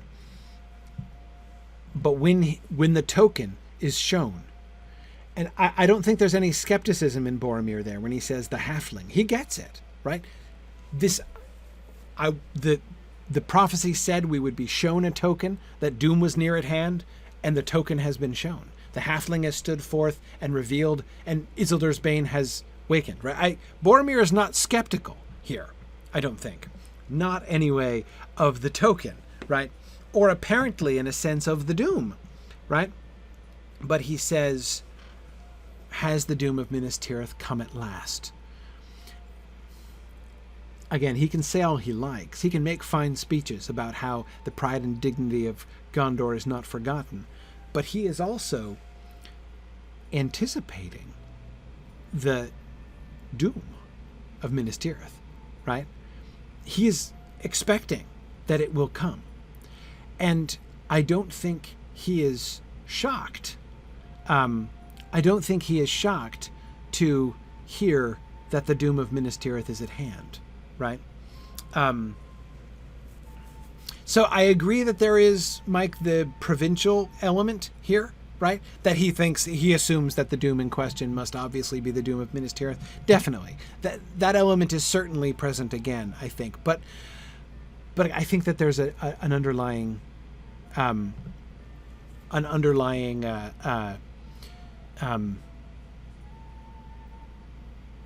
significance to that as well. And that is, I think that he's been thinking about the doom of Minas Tirith. Tony, what does he mean by doom? Does he necessarily mean fall? Yes. Yes. I think he means that. I think that Boromir, when Boromir uses the word doom in that sentence, he means its final and ultimate destiny, that the fall of Minas Tirith is at hand, that Minas Tirith is doomed. I think that this is one of his deepest fears. That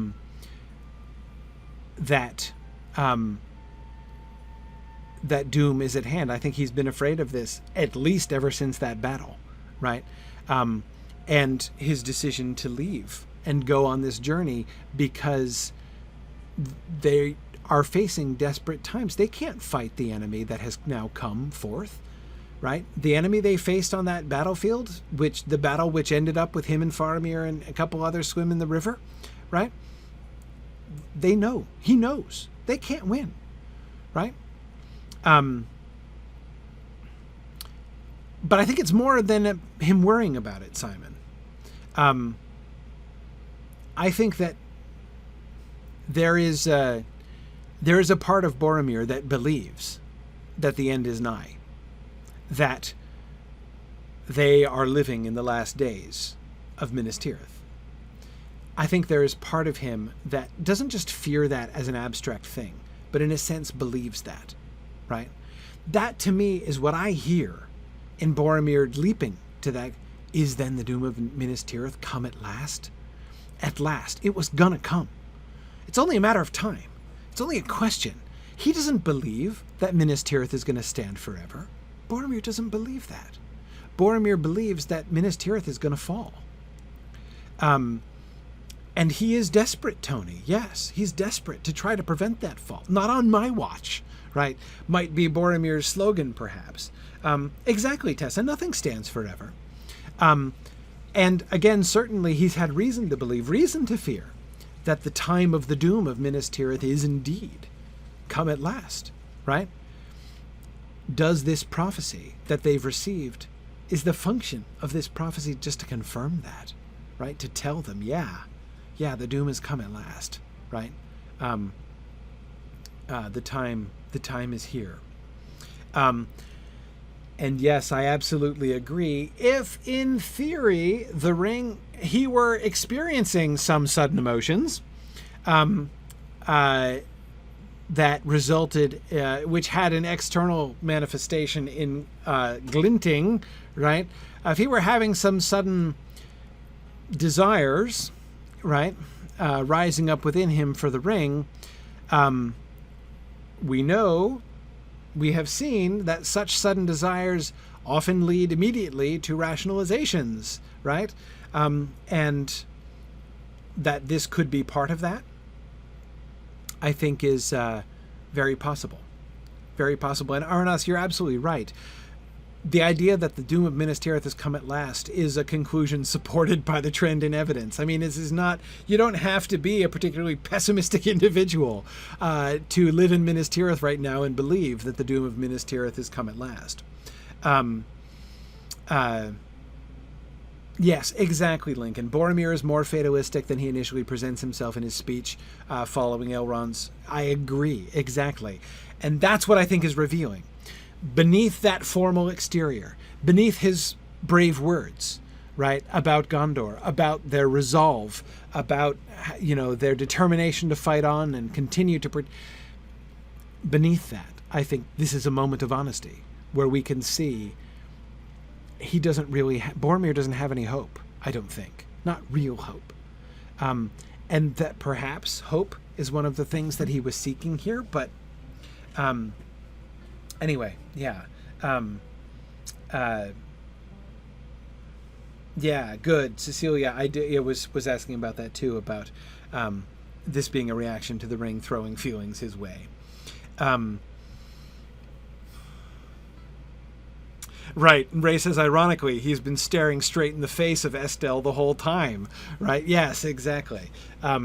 Speaking of hope, he says, why then should we seek a broken sword? Right. That sounds to me a challenge. Right. I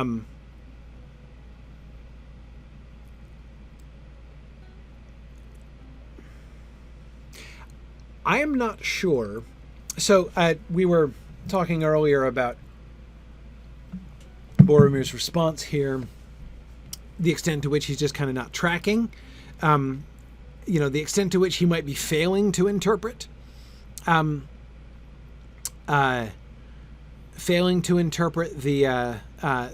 prophecy correctly, right? And I'm not convinced. I'm not convinced that he's failing exactly, right? I think he is...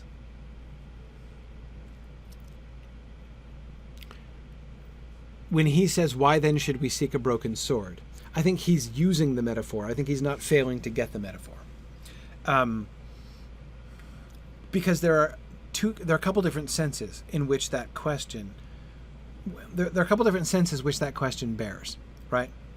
On the one hand, if the point of this prophecy was just to communicate to us, the end is nigh, make your peace and brace yourself, because the doom of Minas Tirith has come at last. If that's the message, then why seek for the sword that was broken? What on earth is that going to do? Right?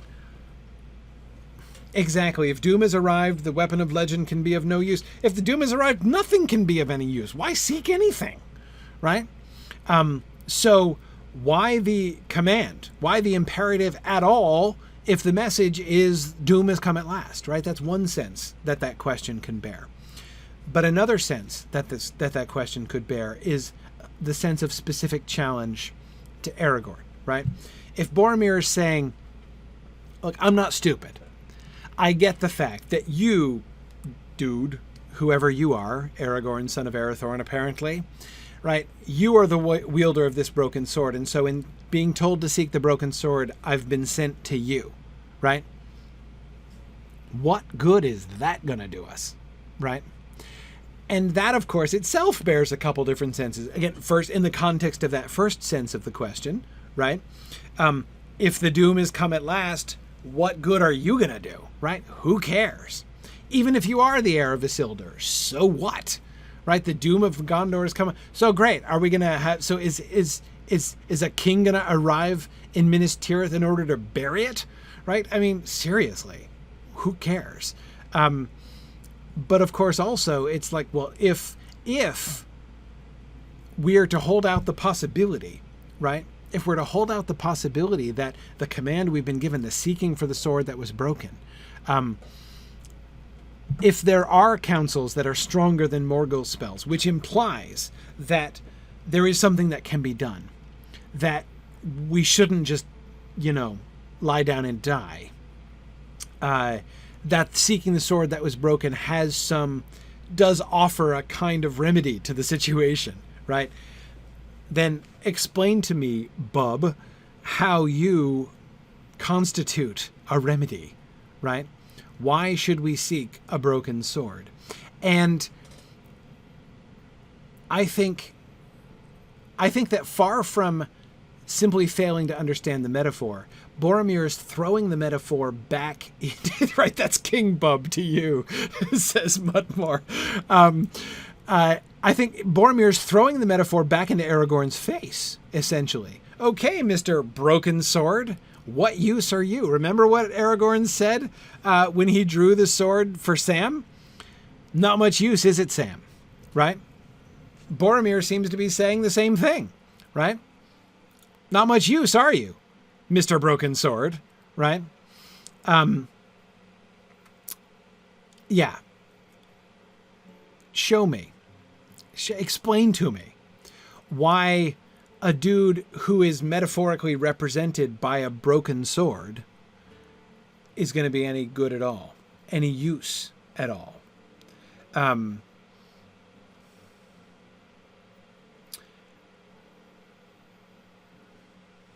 Yeah, it's interesting. Enoch Arden is saying it seems like he was hoping for someone who was powerful enough to fight Sauron directly, like Elendil did. Instead, he gets lean-faced Strider. Yeah. I mean, certainly Enoch Arden, I would say, that is the contrast that Boromir is very aware of. Remember again, Frodo's first foot in the mouth experience earlier on in the council. Remember that moment when Frodo was like, wow, you were there with Gil-galad? I thought the fall of Gil-galad was was long ago, right? We've gotten this like Elrond, that guy right there, is one of those ancient heroes. He was on Mount Doom when Sauron was cast down. He saw the sword broken. He watched Isildur. He was peers with Elendil himself, right? That's going to mean a lot to Boromir. So here's Elrond establishing his credentials, not only as eyewitness, but as big deal, right? And now, so first there's Gil-galad's junior assistant, still here, right? The guy who like totally,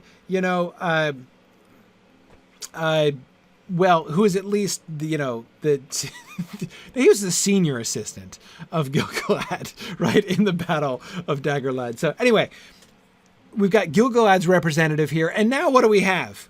The broken sword, the sword of Elendil, right? So here's Elendil's junior assistant, or his representative, right? We've got the Last Alliance, showing up, right? Showing up at the council here.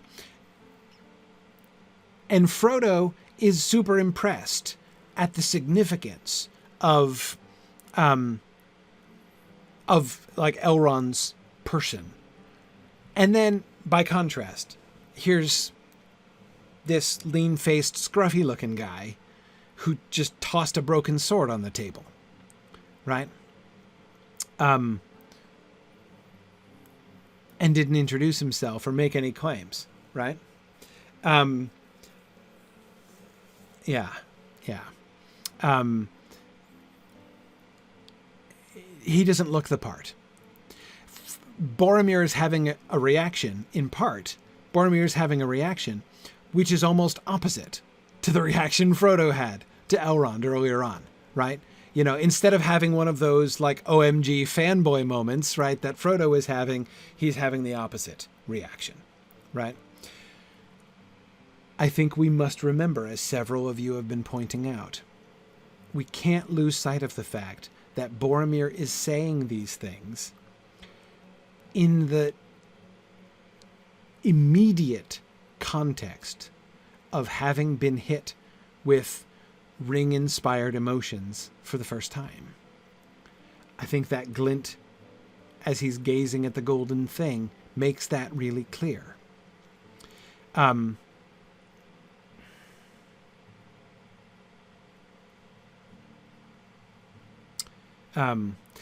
Oh, Trifle, I hadn't thought of that. Trifle says Frodo's outburst about ring ownership is an interesting comparison to his outburst about Elrond. When you compare it, Frodo does seem to take Strider as Isildur's heir at about the same level as he takes Elrond's identity, right? Yes. Holy cow! You're the heir of Isildur? Man, right? Then it belongs to you. Yeah.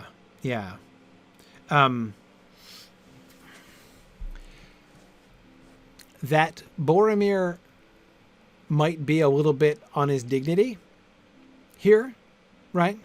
Might be inclined to see Aragorn as a less than wholly inspiring option.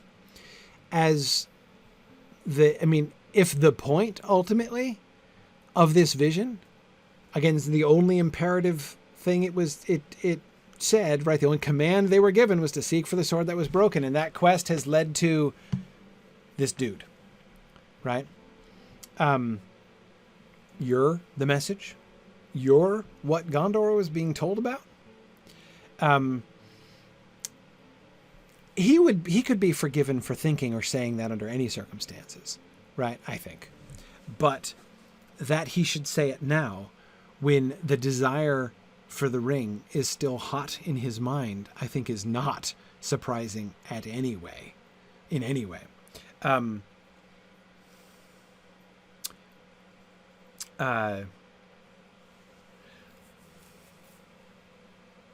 Yes. So Mad Violinist says, am I thinking that Boromir's misunderstanding of doom, that is, that it's the doom of Minas Tirith, is related to his rationalization about the ring, that since Minas Tirith is doomed, he will need to take the ring to save it? Yes. Do I think that's all that's in his mind? No. But do I think that that's kind of a factor here? Yeah, I do. I think that the desire to take the ring himself and wield the power of the enemy against him is going to be informed by, it's going to be supported by a rationalization that says, look, we're doomed if we don't, right? The only chance we have no chance of winning this war. Well, the only chance that we have would be wielding the ring, right?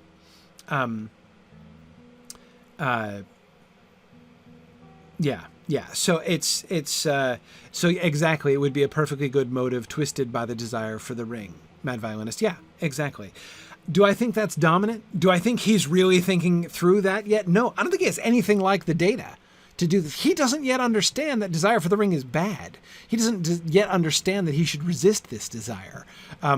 He doesn't yet understand that there's any reason to think it would be a bad idea to use the power of the enemy against himself, right? He has yet to learn those things. I don't think this is a full rationalization here, but do I think we can see it already acting to some extent? Yeah, I do. I think this is a very natural thing for him to think anyway. I think it's a natural reflection of the kind of provincialness that we've seen. I think he's got the doom of Minas Tirith on his mind, and I think that it's one of those things that this shows that he has had this on his mind, and does even on one level already believe that Minas Tirith is doomed, and that its doom is at hand and has come at last. But yes, I also do think that another factor there is, or rather, Chris, I'd say it this way. If we imagine Boromir feeling this sudden desire for the ring and then ask if, according to the theory we were articulating earlier tonight, the response of the host, right? The host mind, when the ring injects these emotions into the host's mind, if, as we see, or as we were speculating, the response of the host tends to be rationalization, to sort of deal with and incorporate those feelings, right?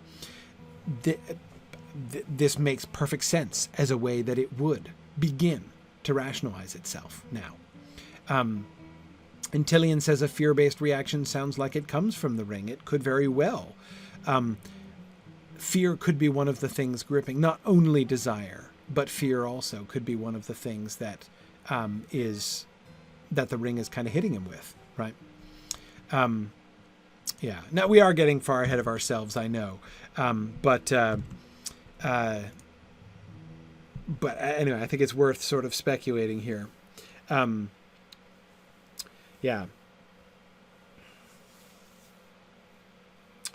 Okay.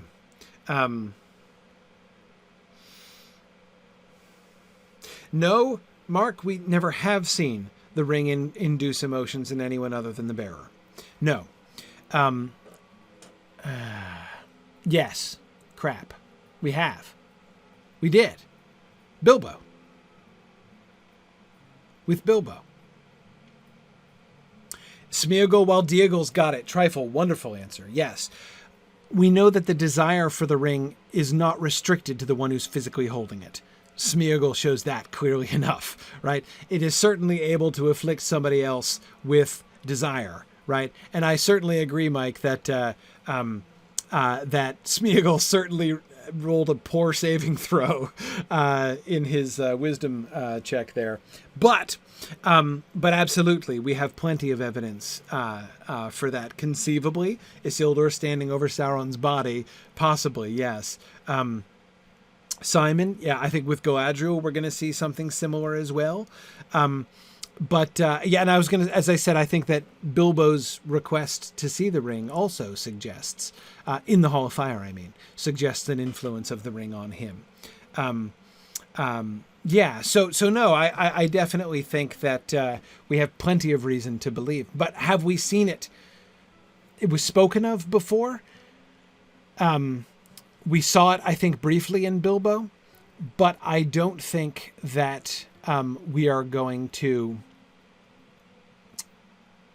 I think this is one of the first times we've seen it this directly. We've seen it this... we've sat and watched it act on someone like this. That glint in his eyes as he gazes at the golden thing is what I'm talking about, right? That I don't think we've ever seen before. But we have plenty of reason to think that it does happen, right? So we shouldn't be shocked or shouldn't resist, I think, the conclusion that that's in fact what's happening. I don't think we have any reason to resist that. Good. I agree, Trifle, with both your statement that we're getting ahead of ourselves, but also with your statement, I am also very skeptical that the ring affects people over long distances.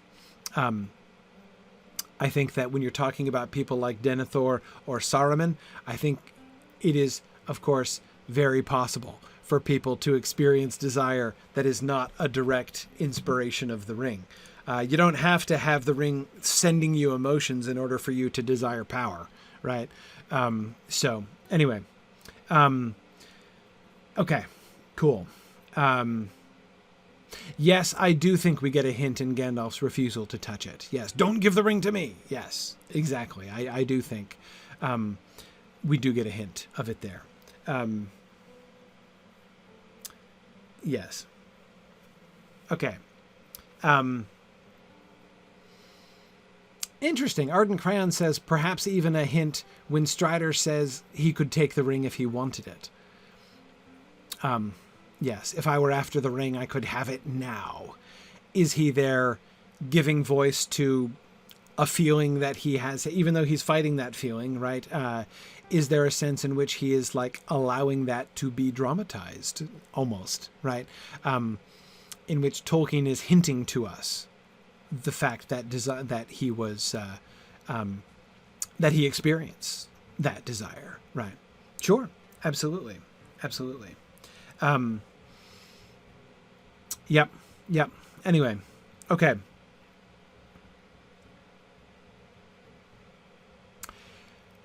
Tune in next time to hear Aragorn's response, right? We're going to have to save that for next week.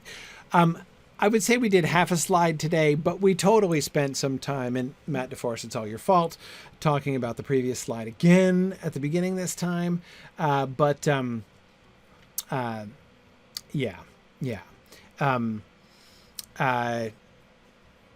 that was good. And set up the reuse of the metaphor of a broken sword by Boromir there. So, okay. Questions I want to ask you to be thinking about for next time. What is the tone of Aragorn's response? How chippy is Aragorn's response, if you see what I mean? Is Aragorn peeved?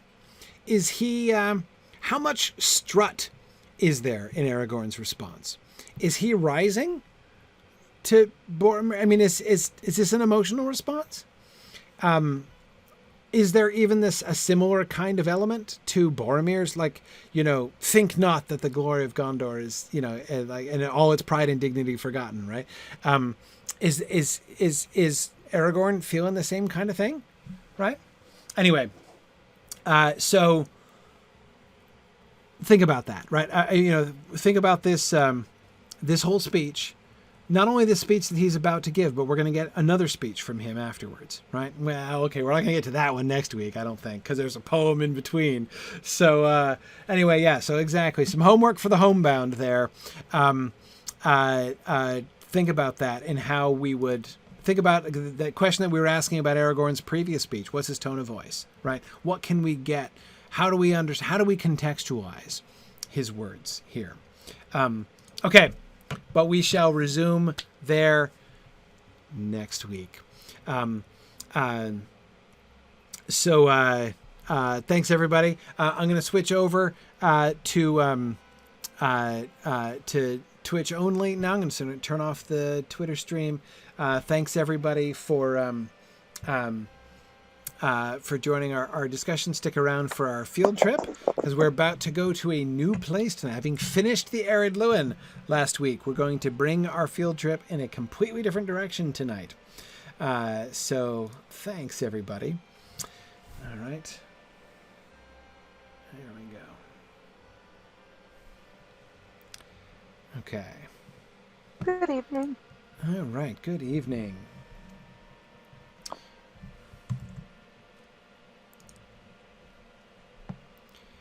Okay, let us head out. Welcome back, Valori. Yeah, good to be back. You said you've had a whole bunch of horrible allergies at your house? Yeah, I lost my voice. Yeah, that's... Because it's so warm. I usually lose my voice around late April, but because it was been so warm lately, everything bloomed early, so... Yeah. Yeah. Normally it'd be going out around the time I'm at RavenCon and about to do a reading. So. Right. Exactly. Yeah. Usually it should pick a more inconvenient moment than this. I missed you guys for 2 weeks though. Absolutely. It's good to be back. Now we finished Thorn's Hall. Okay. But that was all we did, was finish Thorn's Hall. Yeah. Oh, I see we're lagging again. My horse is roller skating down the stairs here. It is a full server tonight. Yeah. Oh, and there's an empty horse following me. To me, it just looks like you have horse pants and you're skating along. Yeah. Okay. All right. So now my question is, where are we going? So there are two choices. Yeah. We talked about two options here. One option would be to move on to an area that we haven't done yet, which is the Misty Mountains. We did Rivendell, of course, the whole, Rivendell and the rest of Trollshaws. We could go back over in that direction and go up into the mountains, or we could go back to Angmar. Because we had been doing Angmar and we kind of broke Angmar off when we got to we were doing Angmar while we were in a place where there was no text to correlate with, and then we got to Rivendell, so we went back to and did the Trollshaws, is I think what happened. Yes. Or maybe, yeah, something like that. Anyway, but anyway, the point is we broke it off in the middle. So we could go back to Angmar and finish that, or we could go and do the Misty Mountains, and then maybe see where we are. And then whether we have to go through that wall in Angmar. Right. Yes. And I think I'm prepared to. I did check beforehand to make sure that Narnian on this server was prepared to make it past the boundary there in the middle of Angmar, and he is. So we could go there. Yeah. I might not be able to. I'm not sure. Okay. It's been so long. I'm not quite sure. What do people think? So folks who are listening, do you guys want, would you rather go to would you rather go to Minas Tirith? I almost said, not quite yet. Would you rather go to the Misty Mountains, or would you rather go back to Angmar? Thoughts?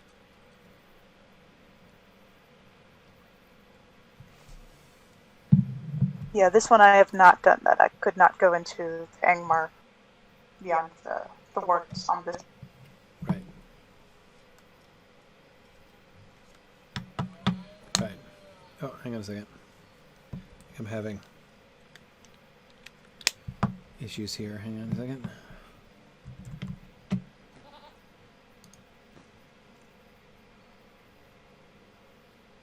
Okay.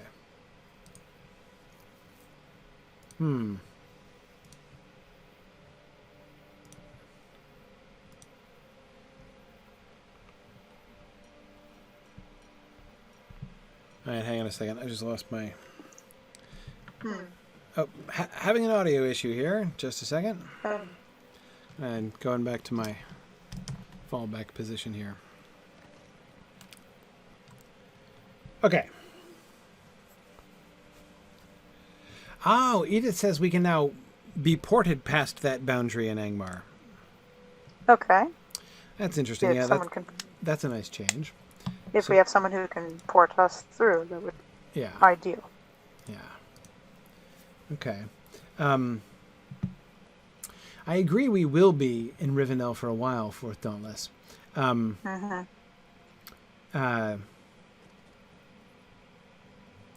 Yeah, I mean, Scudo, exactly. I mean, it's really not going to be until we leave Rivendell and head to Eregion that we're going to have more text from the, more area from the text to explore. Oh, boy. So, yeah, we're on Arkenstone tonight. Yeah, Edith. Yep. So, okay, Fourth Dauntless says, let's save Misty Mountains. We are going to be in Rivendell for quite some time. So we, to be honest, can probably do both. Let's go back to Angmar because I hate breaking things off in the middle and not finishing them. So it will appeal to my inner completionist to go back and do Angmar before we begin another area. The reason we went to Ered Luin instead of going back and finishing Angmar is that originally I'd been thinking that the whole like Kellendim and the westward bound elf area is something we were kind of waiting to get to Rivendell to do. Thinking about the whole elf thing, right? Yeah. But okay, so let's see. So how to get there? We would need someone to port us over to the other one. Yes. I think. Let's see. It depends on which part of Angmar you want to go to. The new stuff is on this side of the wall, so you don't have to be able to cross it to be able to see them. Let's start at Algair, and then, Valori, we can port you if we need to. Okay. So let's see, how do I get to Algair best from here? I could go to Estildine? Yes. Can I get there from Estildine? Yes. Okay. Yeah. So let's go to There's Estildine. just no fast travel there. Right, I have to take the slow road. That sounds familiar. Yep. Okay. Makes sense.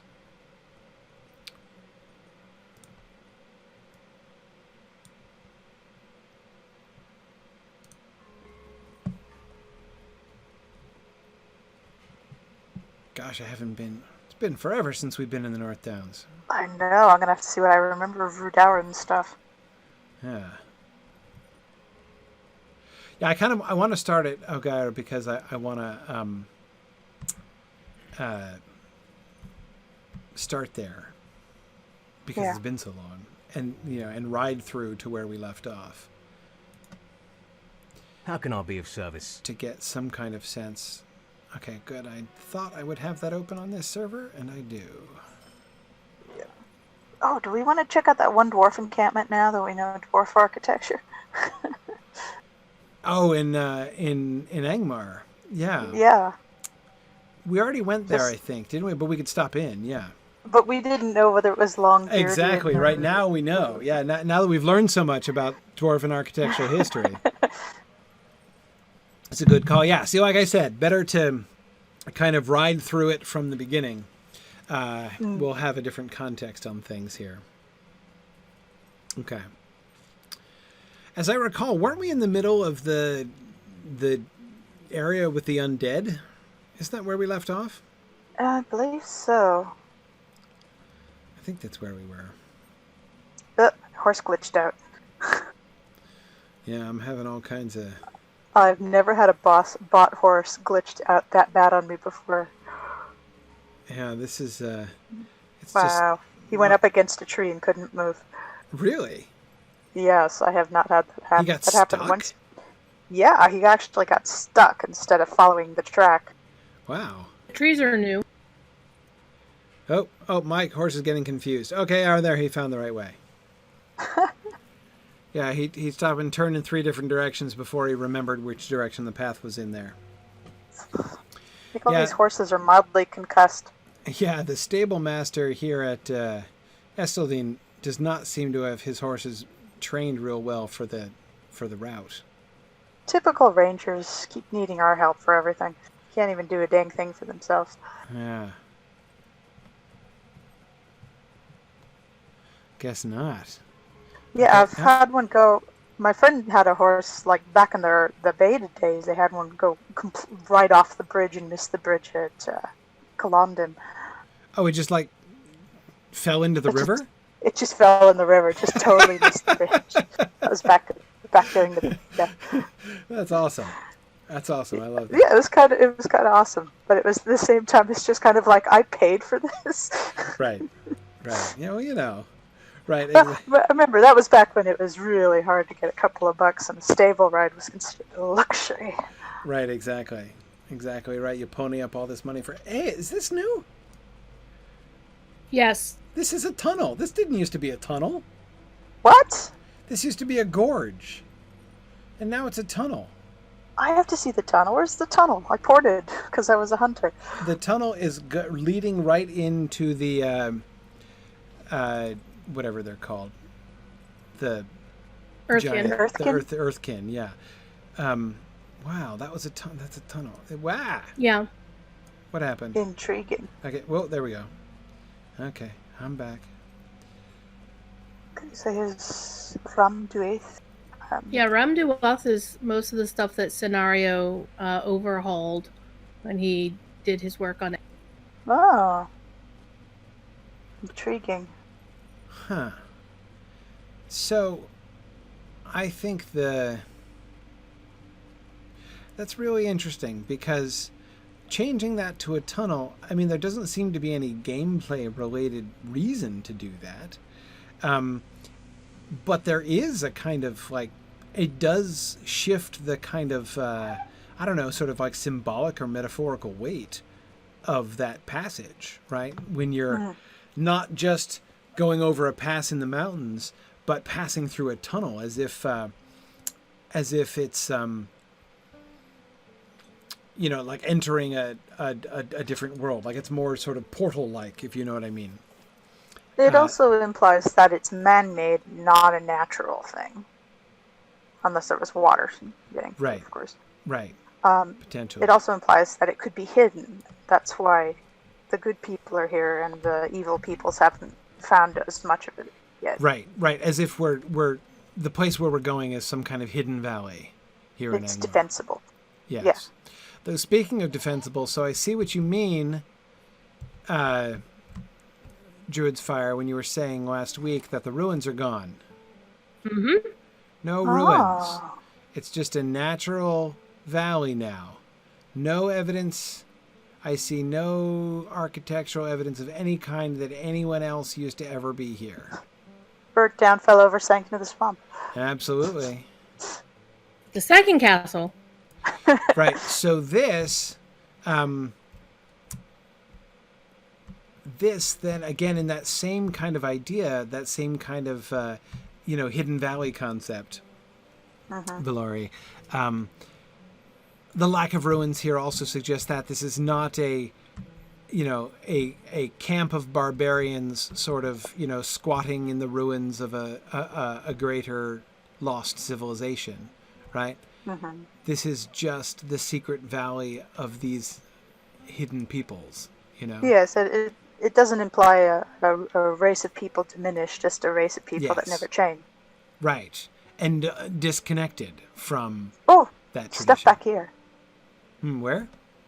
There's stuff behind the chieftain. Behind the chieftain? Behind the chieftain, there's like a big cave and stuff here. Whoa. Didn't that used to be a blank wall? Yes, it did. Whoa. Now he's actually turning his back on stuff. Yeah. This whole tent thing didn't used to be here. Yeah. He was not in a tent. Nope. He was in the open air. Yeah. In fact, wasn't he? I mean, all of these, huge pillars and everything. Like, this looking like a hall is new. I seem to remember him just standing on a platform in the field. Yeah. Under the naked sky. Now we got this little parkour tournament place over here. Yeah, hang on. I haven't gotten to the place. I was just looking at the... I was like, as we passed beneath these posts, then I'm like, wait a second. These posts weren't here. Okay. These are carved posts. These aren't... Yeah. There's a cave? Yeah, kinda. Oh, at least there's rocks. Yeah. Oh, I'm getting stuck.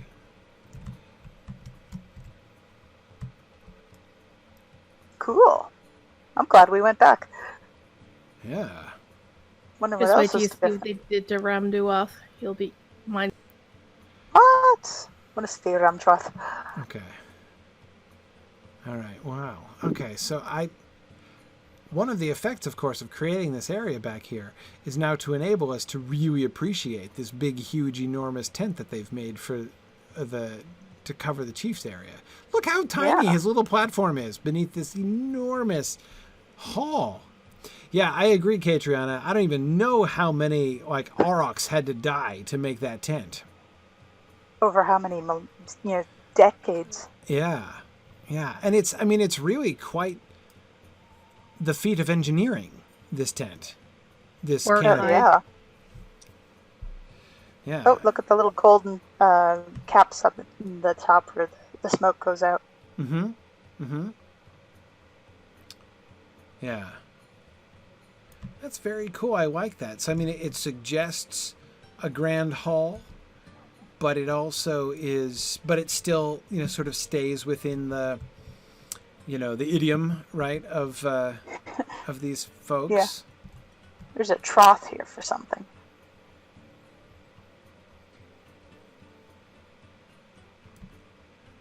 Let's see. I'm just looking. Big enough to hold his pride. Yeah, exactly. And very looking little furniture. Inside the tents, seeing if there's still not too much furniture. Yeah, you still get the feeling the little tents are warmer. Yeah. Oh, that's what the trough's for. Got it. What, the aurochs? Yeah. Yeah. Oh, sorry. Sorry, guys. Yeah, sorry, I didn't mean to interrupt the sleep of the natives here. Kind of rude, just tromping right through their bedroom. Yeah. I wonder what's in here! Come. Yeah. Sorry, tourists. Yeah, apologies. Yeah, no wonder they don't trust outsiders. Okay. Another bloody tourist. Back here into the crafting area. Herds of orcs. More of these ginormous tents. Yeah. We don't have the forge just standing outside anymore. Or the stove, yeah. And is this the trough that you were talking about? The Yeah, kind of trough? Yeah, it's an arc trough. Yeah. Thing. You still have Kuranir hiding in this tent? Yep, Yeah, he's still there he there, telling me to get that rock. Right. I think he's still there telling me to go on and find out what happened to Goladir's people. All right. Ooh. Look at those towers. Ah, cool. That's different. Isn't that different? That is Those very towers weren't there different. before. At least I don't think they looked like that. They're Hey, so was cool. this path here? No. New path. New path. Oh, new path up to the red save circle. point. Okay. Yep. Yeah, I forgot this was up here because I almost never died when I came here, so, The towers are not new. Towers are not new? No. I'm just appreciating them. Yes, you can. But if you look toward the cleft where it's oranger, Yeah. between the cleft and the towers right in front of us, there is actually a new hillside that leads down. You can look over Imlach Balcorth, the undead. Cool. I just maybe we're just appreciating, like, the fires and stuff we can see from the hill. Well, and also again, those towers are. So it's a combination of two things. One, the mere fact that every time I, see something again after not looking at it for a week or two, it's like I've never seen it before. But secondly, and paradoxically, because of the experience we've had in seeing the things that we've been talking about in Ered Luin and thinking about the connection between this architecture and that, or the disjunction between this architecture and that, is interesting. That, I think, is Carn Doom up on the hill, isn't it? Nope. No, it's over the next hill. Yeah. Okay. Oh, right. No, it's over the next hill. Okay. It's pretty well covered up by hills and mountains. Okay. I love the sky here. I've always loved the sky here. Yeah. What's causing that, I wonder? I mean... Well, it's that force field. Remember, it's got the glowing lines that just sort of... It looks like a force field. It does look like a force field. Okay, actually, I should probably mount up here. But I'm not going to Warsteed yet.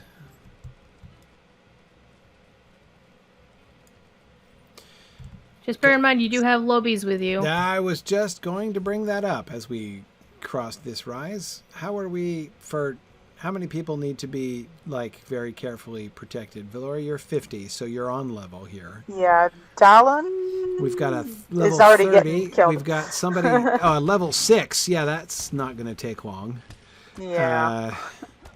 Whew. That's more a question of when. Yeah. Okay. We've got a Bjorning who is unclickable now. 67, level 100. There we go. Level 68. I'm a mere level 30. You're level 30 there. Okay. Oh wait, there we go. Level 50.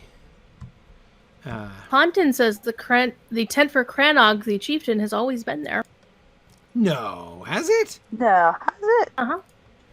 I don't believe you. The tent behind it? I don't believe you. Of course, again, I can never underrate my own obliviousness, but... Okay. Thought for sure we would have run amok long before then. All right, let's stick to the road. So those of you who are high level, try to be a little proactive in killing the mobs alongside the road. And those of you who are low level, try to stick to the road. Again, the level 6 guy, really not sure how long we're going to be able to keep you alive. They're just kiting towards him at this point. Yeah. Yeah, as long as you keep riding, you generally are going to be okay. But we're going to be stopping to look at things with some regularity, so... All right, here's Phila Crow. Oh, ground's disappearing. Yep. Okay, everything just disappeared for a second. Had a little blackout moment. Okay, so I remember those big spiky things in the middle of nowhere. Okay, and those tower fragments, right? Yep. Yeah, and Edith says that the level 6 is going to aggro the greenery here. Yeah, it's so true. I'm surprised the Lebethron branches aren't galloping towards her. Okay. Yeah, and this is the one that has the peculiar metal accents on it. Yeah. The really dark black metal that we've only seen in among Black and Numenorean stuff. Yeah, now as I recall, when we were here, we were finding 3 different historical strata, right? We were finding evidence of the new Angmarim. Yeah. The older hillmen who were corrupted into the service of Angmar. Yeah. And the speculative presence of an intermediate strata after the fall of Angmar in 1974. No, that's the fall of Fornos, but not too long after was the fall of Angmar. Yeah. So, like 1,000 years ago, Angmar fell, and so the people of the area were freed from the domination of the Witch King and the corruption of that kingdom. And then we were speculating that they had established a culture of their own, which has since been lately begun to be re-corrupted by the new wave of the Angmarim that have been sent up here into the north. That, as I recall, Yes. was the architectural theory we were working out here. And in the undead area, which we are not in. So, but now I'm trying to remember where these towers with this gray stone and the walls and everything fit in there. I think this was...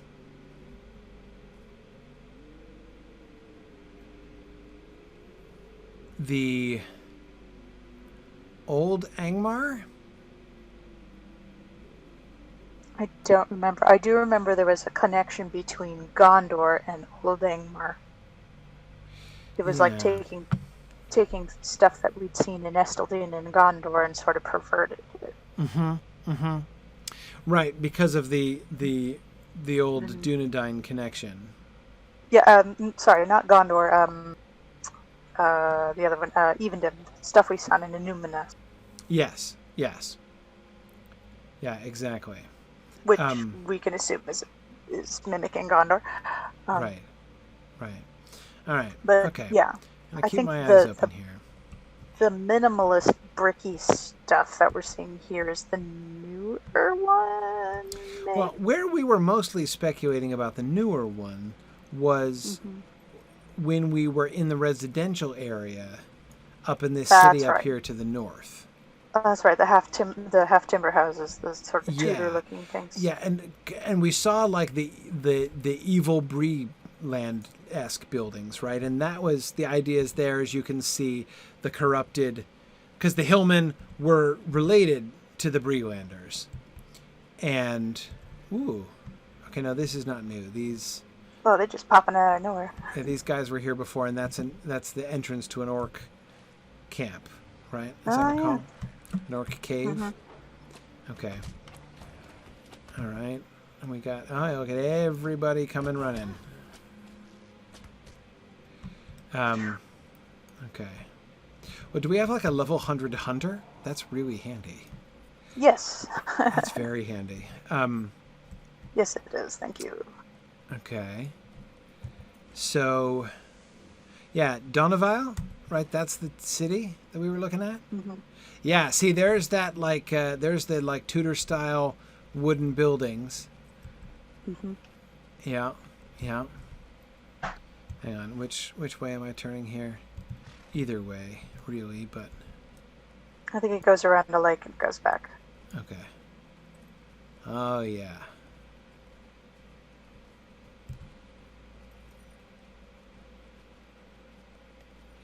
Okay, right. So these stone walls with the black crowns around the top, the where the walls look like they all have individual iron crowns, right? That's old Angmar.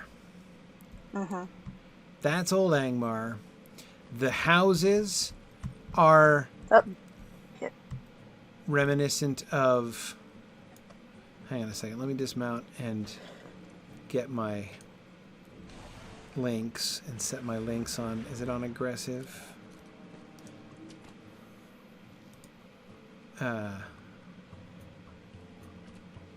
What do I have it on? Yeah, I have it on aggressive mode. Okay. And no, I don't want it on assist. I guess it's okay. Anyway, I'll see, my links can help a little bit. Anyway, so yeah, these wooden buildings, these wooden buildings were the remnants of like the original, or at least a sort of a memory of the original Hillman culture before being corrupted by old Angmar. Yeah, you can see how they're all look like they're about to fall apart. Right. Yeah, but this city as a whole, where we see the two of them integrated, is sort of a throwback to, the hillmen constructing this city under the influence of Angmar. Yeah, so that Tudor-style building, Veronica, is just like we see in Bree, right? So it seems to be the kind of culture, style that is associated with these peoples. And so I like how you can see that cultural echo between the Breelanders and the hillmen up here in Angmar. It does make me wonder, I know this is jumping ahead, but when we get to passages about how the Shire gets overrun with all these, new boxy buildings put up, do you think they'd look like this? I wonder. This is what... Yeah, I wouldn't think so. I think they would be mostly just like, these are too pretty. I think that okay, hang on. So let's head back out. We already we're through this town once. We don't have to see everything. I just wanted to sort of recalibrate my architectural sense here as we're going through and trying to get an understanding of Angmar and how it's working. And if we're lucky, everything won't have reset all the way out the door, but maybe it has. Maybe just the front guards. Yeah, not quite yet. There we go. Nope. Probably just waiting until you're right there.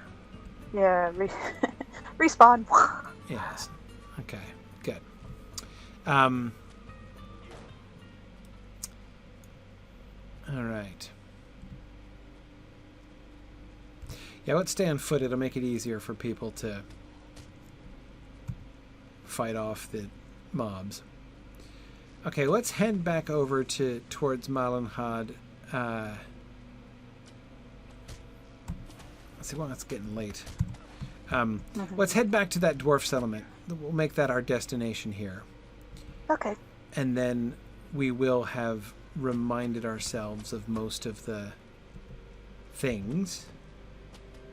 We get on the open road. It's probably better to ride over there.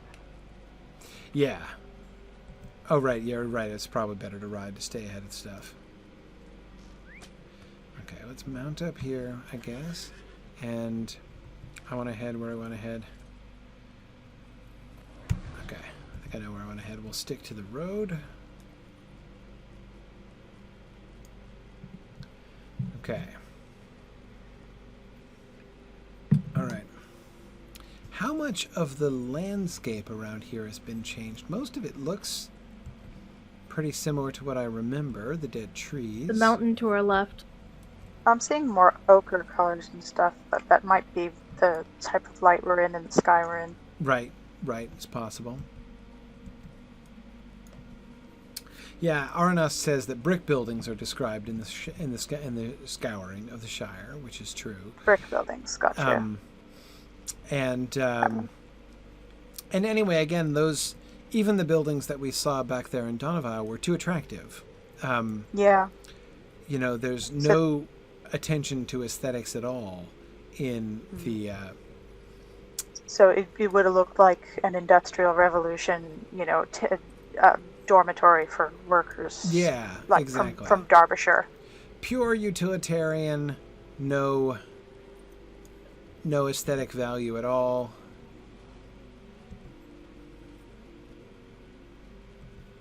Okay.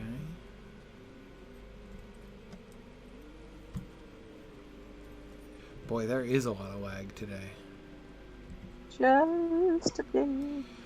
On the whole, I mean, there we go. The graphics just resolved into the road again. Resolved into a do. Yeah, exactly. Stop trying to be somebody from Amber. Yeah, so what was I saying? I'm delighted to. Am I right in thinking that the extreme lag is due to the play for free special that Lotro has had running now for a little while? It's very likely, considering there's 3 times as many players on a server at any given time than there used to. Yeah, yeah. I mean, I've been on threads and people are talking about what their favorite things are to do, and I still see Lord of the Ring pop up. Yeah, yeah. You know? Yeah. So. Here, let's head up here for a minute. Check It out is this a camp. nice retreat. Yes, it is. Yes, it is. And this is, what is And Standing Stone was one of the first game companies to do something like this. Yeah.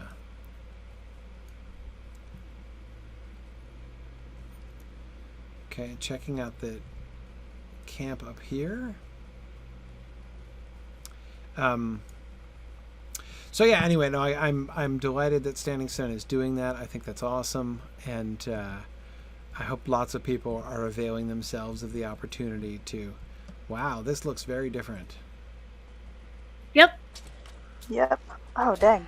I don't remember this rock garden at all, or this little. Was this thing here? This little building? Little Zen garden. Yeah, it does look like a little Zen garden around here. Huh.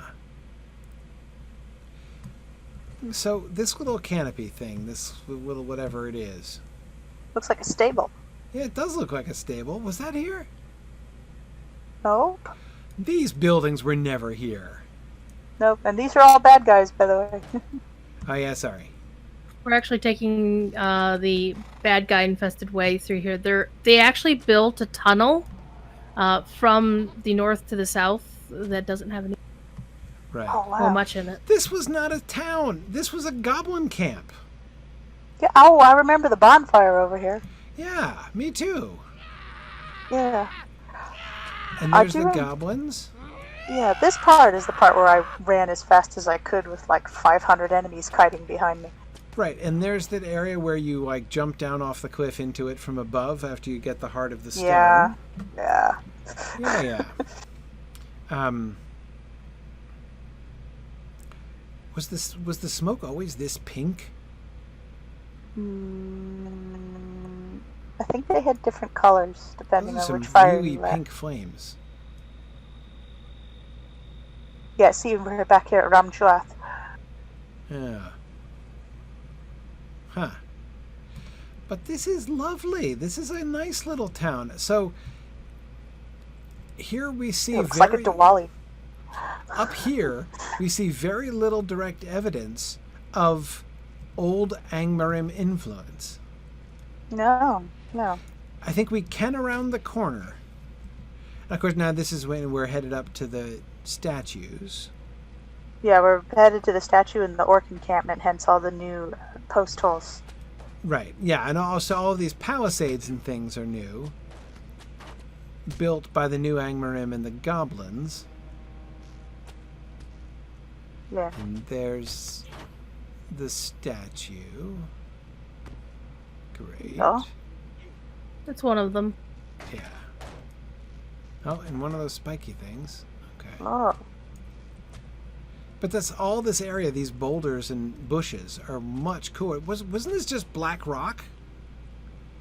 I don't recall I don't these little remember there fiddly bits being on the so side. much green. There's way more green, isn't there?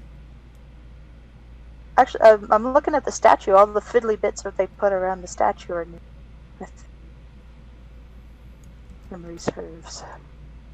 If you go through this little archway here, you can see what I'm talking about. Where is the statue? Over here? This archway? Mm-hmm. Yes. You turn around and you can see the statue, but now it's got like an alcove behind it. Something. Come, we're all standing. Okay, hang on. Standing in the wrong archway. Yeah, you got to go through the archways and then go this way and then turn around. The man-made Right. archway. Oh, yeah, wow. Okay, wham. Okay, now come here where I'm, and then, yeah, look up. No, stand where I am and turn around. Okay. Turn all around, right. look up. Turning around. Wow. Yeah. Yeah, that's different. Sure is. That looks very much more sort of shrine-like, right? Yeah, I could see demonic souls imprisoned in this, Yeah. for sure. Yeah. And notice the hints to the big black sort of daggery things we saw in Illuminas. Yeah. And okay. Big fish hook sort of looking thing. So I love it. I love that. So this has solved a problem that I remember having before, which is trying to explain these spiky things, right? Which we see all over randomly in the landscape, like this, spike thing just standing up in the middle of nowhere, right? But if we take this, so like, if the spiky things are framing mechanisms for demonic shrines of this kind, like artistic buttresses kind of thing. Exactly. That makes sense. Then that suggests that all of the places where we see the random spiky things standing up by themselves are remnants, right? Where it's gotcha. Evil buttresses. Yep. Yeah, leftover buttresses that have since lost their statues or whatever. What are the circles at the bottom for? Yeah. I mean, they look doesn't like seem wheels. to be anything on them. Like the wheels on the plinth go round and around is like what it looks like, but the demon in statue goes. yeah. Oh, no, we've got them on the side too, so it only go around in circles. Yeah. No, it's decorative. I know, but it's odd. The colors are too cheerful. Yeah. Well, and speaking of cheerful, am I right in thinking that a lot of these trees and things are new? Were there always trees in here? Yes. There were. Okay. Just wait till you're around the corner up here. Wait, which corner? Going to the south, rounding back to where the Earthkin camp is. Yes. That's a lot of what he over. It's pretty. All right. Okay, so let's head back over this way. Yeah. There is a lot. Earthkin. There are a lot more boulders. I mean, there were some pine trees here before, but and now I there's think, just isn't a lot the ground more. a different color? Like, I just don't remember being in the middle of, like, the whole thing is green. Like, green is like the dominant color of this landscape. And ooh, you can see the houses up on the hill. whoa. I'm seeing a lot more of these houses. Yeah. More evidence of the old and sort of undisturbed culture of the hillmen. But here, okay, right, we've got the goblin war machines. What? But now we've got this huge gateway. Where on earth? Look, you could hear the buttresses again. It's framing the pathway. Yes. Did this place exist? No. Whoa. Like you said, we're seeing new purpose for these buttresses that we haven't seen. Now they sometimes are flanking those statues and sometimes they frame utter peril. Yeah.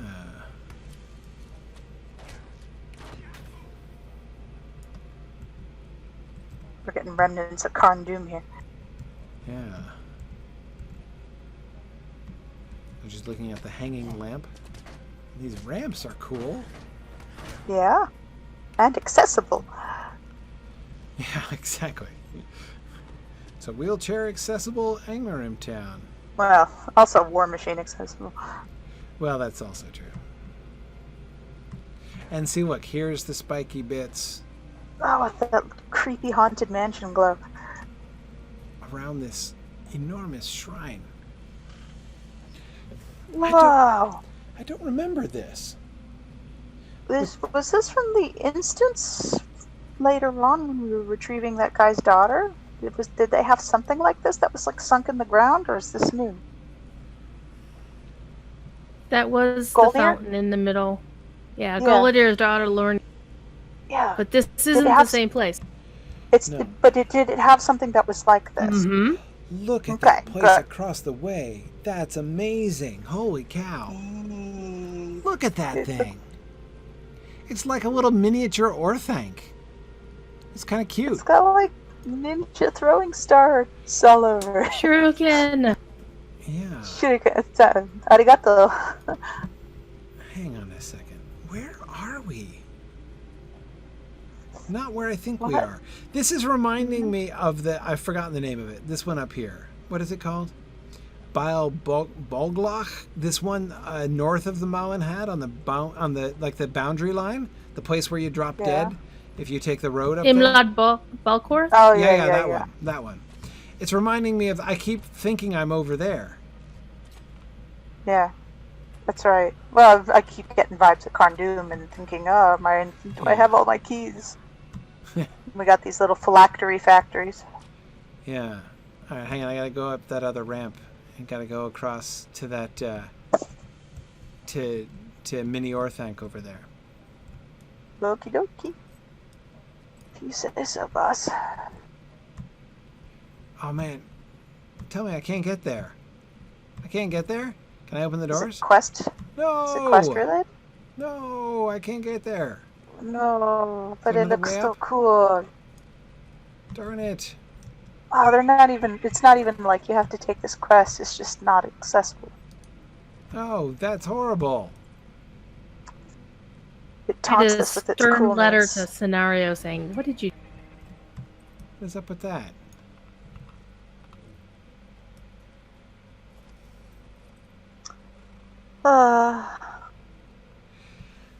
Okay, so. All right. Theory. The spiky things are. All right. So, in fact, here we can see the theory borne out right here. Item number 1. The spiky buttress on the banister of this ramp. This is ancient, clearly, right? This is part of the old Angmarim architecture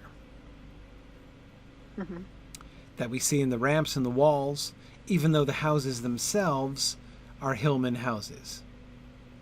Yes.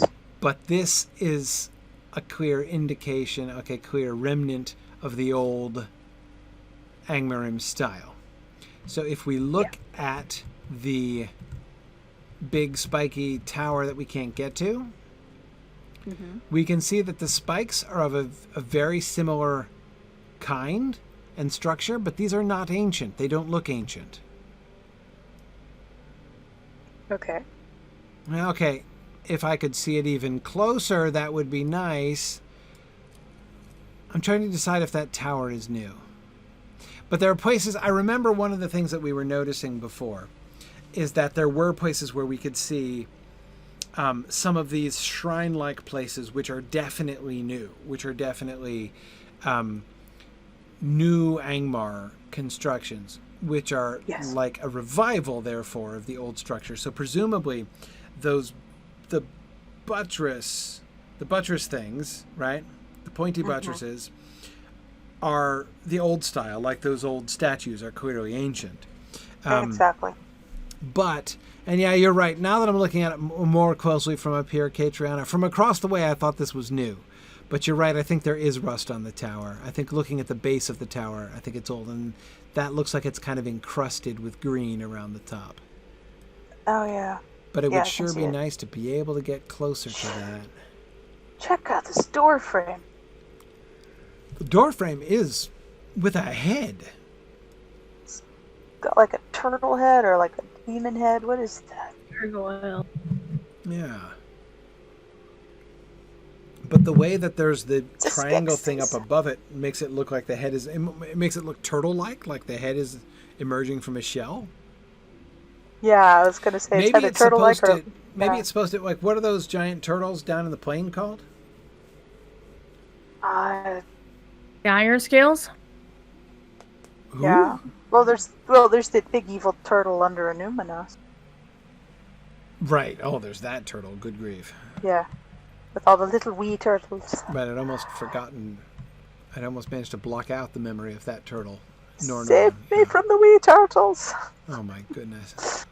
I died so many times in that instance it wasn't even funny. But I remember when we did that in Mythgard Monday. I'm pretty sure I completed that instance posthumously. But I think most of us did. Yeah. That one minstrel just kept going. Yeah. Anyway, okay. All right. Well, I wanna find more now. It is very late. We can't re-see all of Angmar in one day here. So, all right. So we'll come back next week. We'll return and we'll continue our quick review. I was gonna shoot for the for where the dwarves are, but I think I'm gonna give up because we're pretty far from there still, and it's getting really late. I don't want to keep people. Yeah. And they're on the other side of the barrier. Yeah, they are on the other side of the barrier, so we might as well stop while we're ahead. We will go. So what server are we on next time? Gladden, I believe. Is it Gladden next week? Yes, Gladden. Okay. So then let's plan to we'll plan to go across the boundary next week, so folks on Gladden can make sure if they need to quest up to get across the boundary in the middle, we'll have a little time to do that. Cool. All right. We'll let everybody go. Thanks for joining me on our little rapid journey of rediscovery here in Angmar. We will return next week and continue rediscovering and maybe get to the point of discovering for the first time. Again, though, I don't know. We still have a lot to rediscover. But we will resume Angmar next time and, of course, return to the Council of Elrond again. But thanks for joining me, everybody, and I'll see you guys next week. Thanks, everyone. Thanks. Bye now. Bye. Thanks for joining me on this epic exploration of The Lord of the Rings and of Standing Stone's video adaptation of Tolkien's story. If you are having even half the fun I'm having on this journey, I hope you will consider supporting the project by donating at signumuniversity.org/fund.